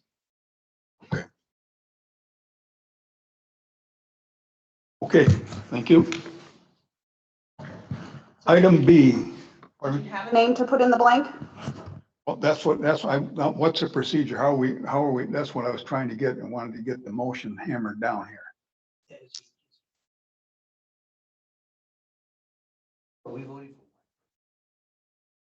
We actually have 2 people for motion number 1, which is William Cornelia and Dr. David Hanson for motion number 1. And then motion number 2, Dr. Hanson is the nominee for the Republican Party for motion number 2. So we have to decide, but if I'm not mistaken, Dr. Hanson can't hold both positions, right? That is incorrect. He can. That is incorrect. He can hold them. Okay, I didn't know that. I'm finding this out as we're going here, so. You as the board are making the decision. The chief judge made his recommendation. Now you're making your decision if you're going with the judge's recommendation or if you're making your own decision. Do that now under motions and resolutions. Got it. Sure. We can do it now. Yes, you have to make a determination under old business, old and unfinished business, who you're going to put in that motion. Okay, so we need to have a motion and a second in regards to either William Cornelia or Dr. Hanson for motion number 1.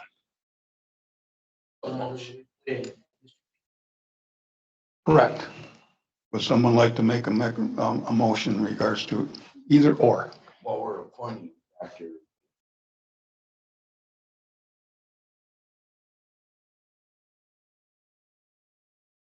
Okay, are you making that a motion? Okay, that's a motion was made. Do we have a second, please? I'll second that. Okay, so I move to appoint William Cornelia to the Roscommon County Jury Board for a partial term ending April 30th, 2025. Discussion, Mr. Chair. Yes. Mr. Cornelia, Dr. Hanson for. Understand the rationale of the board to go with Dr. David Hanson.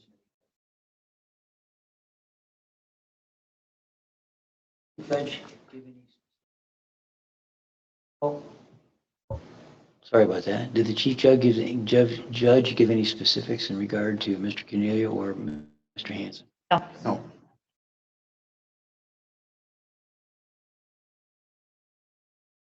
Okay. Do I have a second? On Commissioner Russo's. I second it. Okay, motion made by Commissioner Muckenthaler. So motion was made by Commissioner Russo to appoint William Cornelia to the Roscommon County Jury Board as our selection for approval. Seconded by Commissioner Muckenthaler. Any further discussion from any commissioner at this time? Hearing or seeing none, roll call. Milburn, Yes. Muckenthaler, Yes. Russo, Yes. Schneider. Yes. Okay. Now, on to item B under unfinished and new business, the American Rescue Plan Steering Committee. I had, at the previous meeting, we've been talking about this committee. Between the controller and myself, we've been working really hard. This is the proposed committee that we put together, I should say. One of the representatives, and Brenda's been contacted, Brenda Batchelder from EDC. She is the head of our EDC at this point. Also, our Ed Stern, our Sheriff's Department, who represents public safety. I've asked Becky Junker from the Children's Assessment Center, and she's agreed to sit on this committee. We've got Jo Jean Thompson from the Catholic Human Resources. She has quite a housing background, and we've asked her to sit on the committee.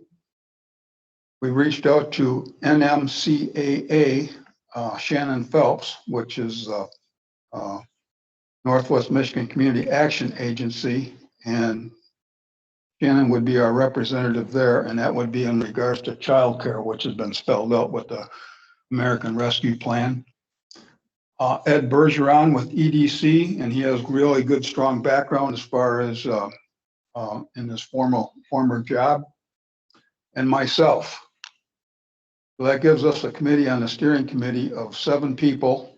And then I've also reached out to Commissioner Milburn and Commissioner Muckenthaler to be alternates.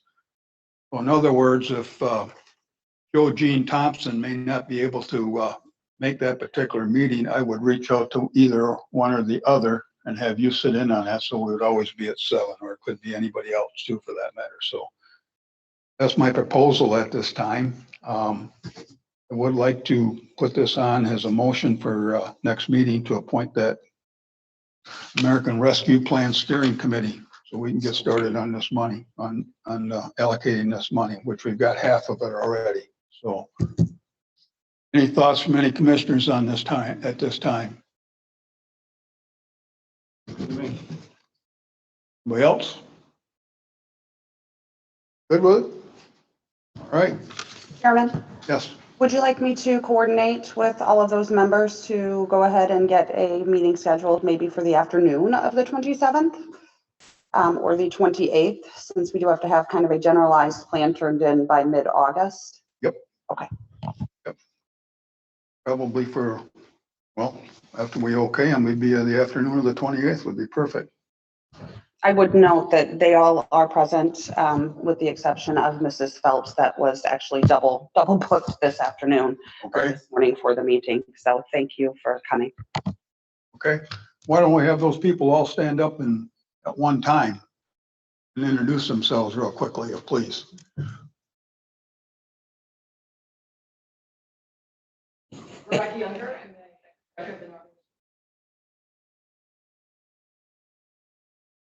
Okay.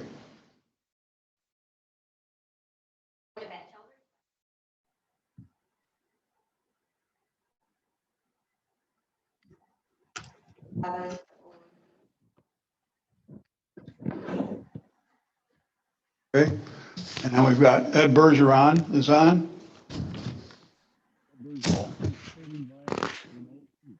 Okay, and who else we got out there? Joe Jean's out there? Where you at there? Oh, there she is right there. Okay. Morning. Good morning. All right, and obviously Sheriff Stern's not here, but everybody knows Sheriff Stearns. Shannon Phelps is the only one that was not able to be with us so at this time. So thank you very much. So we will make that official at the next meeting, all right, and get working on this thing. Okay, anything else under the American Rescue Plan Steering Committee? Jody, anything I've forgotten in regards to that? Is there any new news in regards to? Sir. Sir, okay. All right, thank you. On to item 13, motions and resolutions, please. Michelle, you are up. Move to appoint William Cornelia to the Roscommon County Jury Board for a partial term ending April 30th, 2025. I'll second.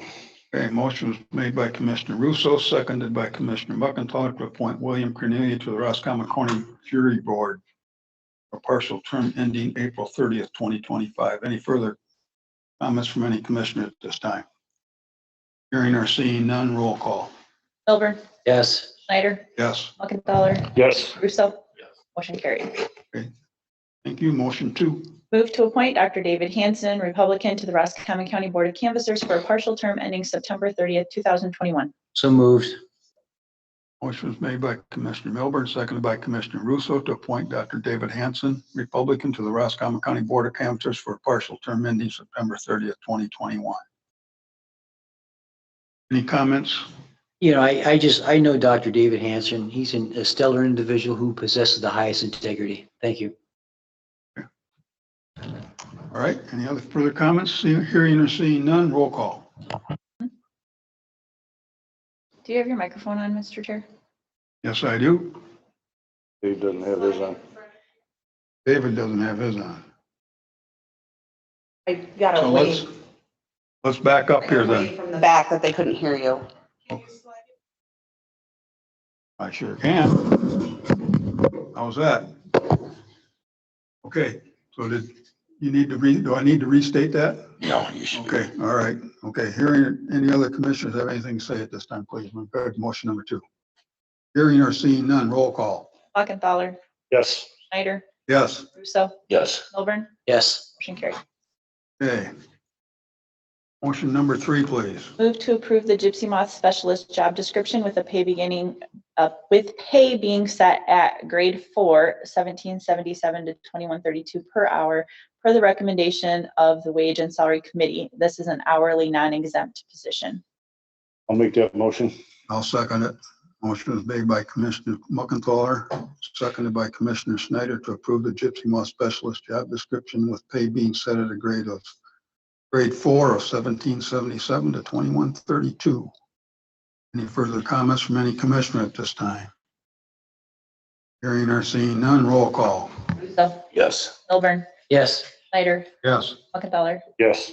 motion carried.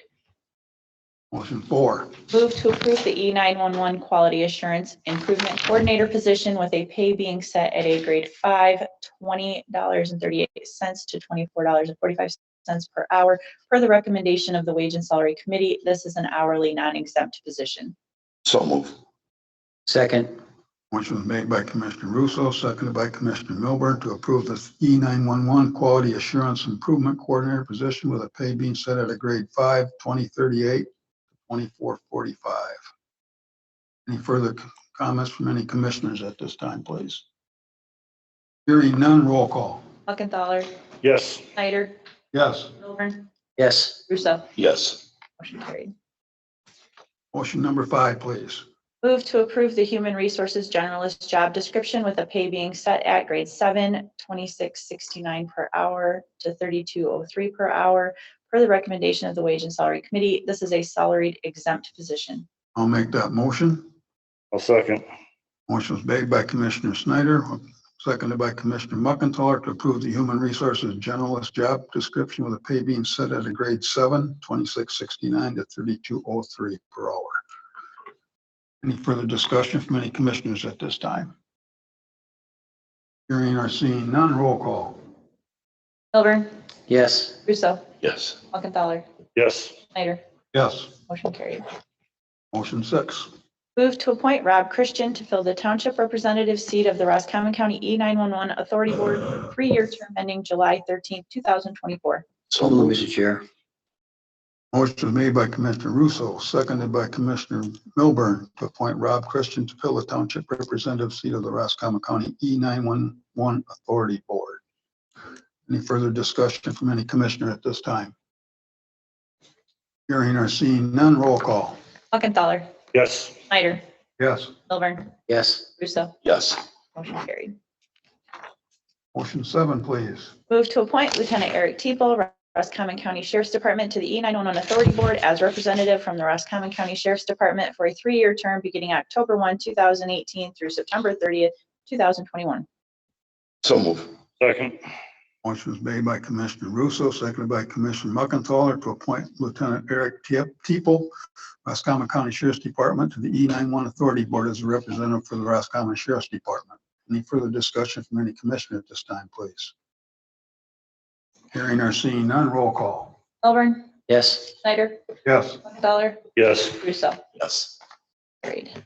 Motion 8, please. Move to appoint Rebecca Reagan to fill the citizen at-large seat of the Roscommon County E911 Authority Board for a 3-year term ending July 13th, 2024. So move. Second. Motion was made by Commissioner Russo, seconded by Commissioner Muckenthaler to appoint Rebecca Reagan to fill the citizen at-large seat of the Roscommon County E911 Authority Board. Further discussion from any commissioner at this time? Hearing or seeing none, roll call. Milburn, Yes. Snyder, Yes. Muckenthaler, Yes. Russo, Yes. motion carried. Motion number 9, please. Move to appoint Jim Fisher, Garrish Township Fire Chief, to the E911 Authority Board as the Fire Department representative for a 3-year term beginning October 1, 2018 through September 30th, 2021. So move. Second. Motion made by Commissioner Russo, seconded by Commissioner Milburn to appoint Jim Fisher, Garrish Township Fire Chief, to the E911 Authority Board as the Fire Department's representative. Any further discussion, please, from any commissioner? Hearing or seeing none, roll call. Snyder, Yes. Muckenthaler, Yes. Milburn, Yes. Russo. Yes. Great. Okay, thank you, Michelle. Item 14, committee reports, please. I could go real quick. I had a 911. Speak up, speak up, speak up. Yes, I had a 911 authority board meeting. Meeting, and that's it. Thank you. Okay. Commissioner Buckenthaler, I had a MCOG meeting and claims and accounts. Okay, Mr. Milburn. District Health and Airport, I appreciate Mr. Jarosh's comments. I might be the chairman of that committee, but I'm going to tell you about 99% of the work got done by Eric and Jody Valentino.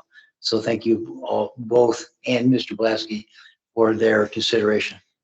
I think what we did at the airport is really a big deal. It is something that'll go on for in perpetuity. Long after we're gone, that airport will be a showcase for this county. So thank you so much for your work. Oh, Mr. Chair. Okay. As far as my report, on June 30th, I had a meeting with MSU Extension, still exploring the possibility of expanding things with an economic development, full-time economic development director. Did have a health department meeting. I think Mr. Milburn neglected to mention that, but District Health. did you say district health? Okay, I stand corrected then. Hey, maybe I didn't. I think I had personnel and finance earlier on that day with health department and also the regular meeting of the health department. And our emergency manager, Mike Beatty, did refer to it as in the last week, we've had no reported cases of anything COVID related in regards to Roscommon County. So that's going in the right direction. Item July 2nd, I did meet with Dare Rendon at Charlton Heston Academy to present what was going on there. And this week, Friday, Senator Kurt Vanderwall and a representative from Ashton Ports from John Moulinar's office will also be there at 2 o'clock, along with Commissioner Milburn at CHA. On July 8th, we had the agenda that was Ken Melvin and myself and Jody and Michelle and Julie was there. On July 9th, I had an MCOG Zoom meeting. Tim and I both were on Zoom with that. That was really interesting. There's a lot of money out there, which was quite surprising. I'm going to actually do a little bit more investigating into that, but there may be monies that may be available, federal dollars, in regards to childcare. So, which is something we badly need in this county. So, and then just as a reminder, Controller Valentino referred to it, but this next Monday, the 19th, at 9:45, the Michigan Association of Counties, which is 38 counties, will be here in this room. We're going to try it for the first time. And like she referred to, Commissioner Milburn and myself and Jody will be talking about how we have everything under one roof with our county government. So that's just one of the topics. Other than that, that's all I've got. Okay. Now, item number 15, which has been so. Oh, excuse me. Yes, Ken, go ahead. I forgot. Sorry about that. Thanks for speaking up. I know I can't vote, but am I allowed to give a brief report? Yes, you can. Okay, just a couple of things, just of note, the Higgins Lake level today is exactly the same as it was a year ago. And also, despite comments to the contrary, I have the utmost respect and confidence in our chairman and our controller in the jobs that they do. They have the best interest of the county at heart all the time. And thank you very much for everything you do to help me and keep the county running the way it should be. Thank you. And then I'd just like to add something I neglected to put in my report, but USGS did move the gauge on Lake St. Helen. It was out in front of the marina that was on the lake. They're doing some remodeling there and they wanted it moved. So they did move it to the Oak Road Bridge. And so it's a brand new unit and it sits out there right now. So that's where it got moved to. So just wanted to bring that to everybody's attention. So I think we're done with committee reports. Public comment, please.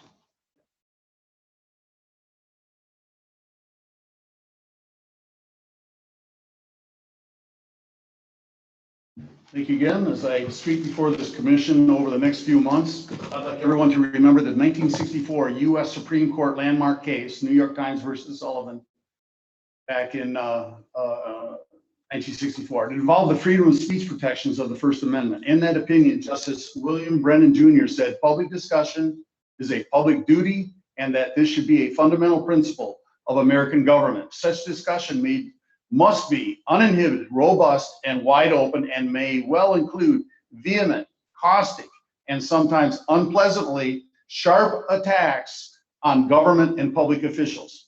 It is quite disturbing what took place here a few minutes ago and not allowing me to speak in the first public meeting or first public comments section of this. You guys changed the rules. Maybe you should change the name of this county to the United Soviet Socialist Republic of Roscommon. Okay, and at the end of our last meeting, Commissioner Milburn spoke, and I thought he was going to ask for an investigation into the untruthful comments that were made by Chairman Snyder and Controller Valentino on March 13, 2019. Instead, he voiced his support for them. After I thought about it, I understood why. Commissioner Milburn is a Marine. He's laying down some counterfire for his buddies. However, he doesn't work for the commission. Everyone here works for and is supposed to represent the taxpayers.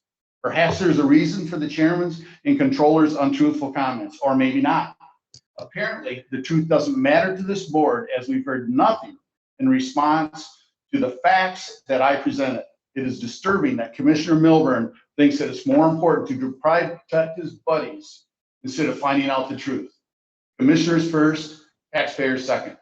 Commissioner Milburn said that he's been a member of this board for 19 years and has always had the highest regard for this board and the public at large. And Chairman Snyder and Controller Valentino were exceptional employees, and that they both possess the highest and unquestionable integrity.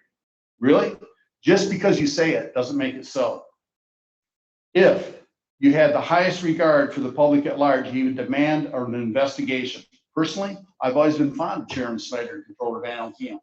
And if I were in a foxhole, I'd want Commissioner Milburn right there next to me. But I think 19 years is long enough. At this time, as time goes on, politicians forget who they're supposed to represent. And they start looking out for themselves instead of the taxpayers. We have the same problem nationally. Power corrupts, and absolute power corrupts absolutely. It's a good reason for term limits. In the March 13th, 2019 Commissioner meeting, Commissioner Snyder said, other counties have done this. And Controller Jody Valentino said, lots of other counties have done this. And I actually have a couple of variations they have done referring to the resolution you passed on March 27, 2019. Those statements were untrue. They were lies. I've proven that, and no one has denied it. If this board has the highest and unquestionable integrity, they'd investigate why the chairman and controller lied when they knew it was untrue. If Commissioner Milburn had the highest regard for the public at large, he would demand an investigation and demand disciplinary action. It's clear where his loyalties lie, and it's not with the public. It never fails to amaze me how far public officials can bend over backwards to congratulate themselves on what a great job they're doing in the face of proof that they aren't. Look, I get it. This board is tired of dealing with a water level issue and you wanted it to go away. So you decided to come up with a plan. I call it a conspiracy to not do your job.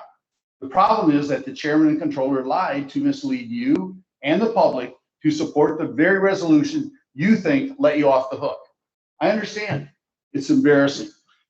Chairman Snyder and Controller Valentino got caught in a lie and they can't respond. The rest of this board doesn't know what to do, so they stonewall and they don't respond. It's a difficult situation. You hope it's going to go away, and it is. You need to do the right thing. Admit it was all a big mistake and repeal the illegal resolution. You were hoodwinked at the secret meeting you had with Eagle March 12, 2019, based on what you did immediately afterwards. Eagle doesn't want to deal with a water level issue because they have no justification for why they installed such a wide, uncontrolled spillway, dumping billions of gallons down the cut. I know that for a fact. I've submitted FOIA requests to them, and they don't have any scientific justification. We need to follow the science, but the science is nowhere to be found. Eagle will have to produce their science if you ask for a modification. They know that, and perhaps you don't. Until then, you guys are legally on the hook. Additionally, your lack of effort is proof that you haven't done everything possible to maintain the legal levels on Higgins. That's another reason you're going to lose the current litigation. So I will continue to present additional evidence over the next few months that the chairman and controller lied when Chairman Snyder said, other counties have done this. And then Jody Valentino said, lots of other counties have done this. And I have a couple of variations that they have done. Show me the variations. You can't because they don't exist. Thank you. Thank you for your comments, sir. Thank you. Okay.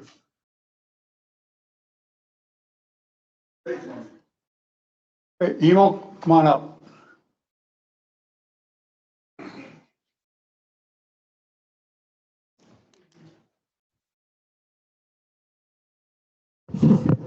My name is Emil Bellenbaum. I'm a 72-year-old resident of Roscommon County, Garrish Township. I'm not here to talk today about the lake levels being up or down 2 inches. I'm not here to talk about the gypsy moths in my front yard eating my trees and making a real mess of things.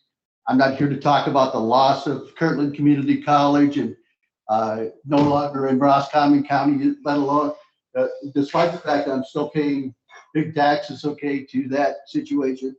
I'm not here to talk about the trash not being picked up in my yard from Republic after a couple of days. Although Dave's heard about that quite a bit, I'm sure. Yep, mine is done. Okay, thank you very much. I'm not here to talk about the Higgins Lake sewers, but all of these are taxing problems on my mind and several other taxpayers in the county of Roscommon. And I'm sure that they're definitely on your mind too. Today, I'd like to talk about the Commission on Aging, near and dear to my heart.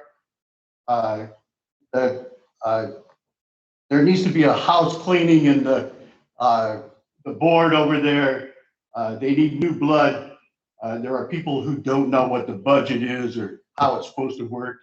That's totally unacceptable. Tom Pettit is only laid off. He could reemerge at any time. Any agreement with the county and the COA, which should have been done back in 2015, in my opinion, needs to have very strict oversight built in so that the people have some recourse in case the program gets off track. We've seen the program get off track before where they don't want to open up the centers despite the prodding and stuff because of some dictatorship. Okay, this is not good for the seniors' welfare. We need to get on track where the congregate meals are served, the centers are open, the seniors have places to go to play cards and congregate with each other.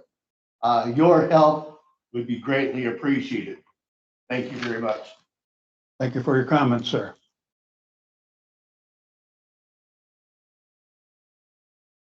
Okay, let me get back where I'm supposed to be here. Any other public comment at this time, please? Michelle. I would just ask, I guess, or request, sorry. Thanks, Tim. I just want to speak regarding the item that Commissioner Russo brought up during the work session regarding passing a motion to allow, in your board rules, to allow for Zoom meeting and voting via Zoom. I think a little bit more research needs to be done into that. So to put that on as a motion in 2 weeks is kind of premature. I think that it's changing your policy.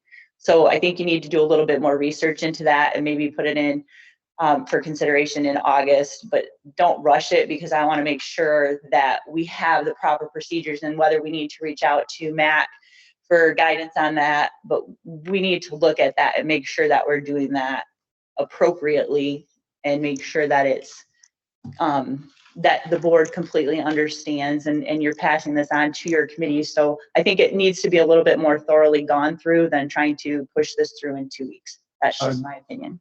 Clerk Stevenson, I'd agree with that. And, you know, I mean, it's something that we can But we can't wait too long because there's meetings from now to then. Correct. Right, but I So, think it would be, but we do need to move forward. I think what she's talking about is that we could possibly make sure that we do our thorough investigation, come back, discuss it at our next meeting, and then vote on it at the August 11th meeting. Would be a proper goal. To that nature, yes, but this was also something that you Which- should have taken into consideration when you knew your emergency order was going to expire. We're looking at another, we're pushing it out only 2 weeks. Okay, all right, I'm good with that. Any other public comment at this time, please? Yes, Dr. Hanson.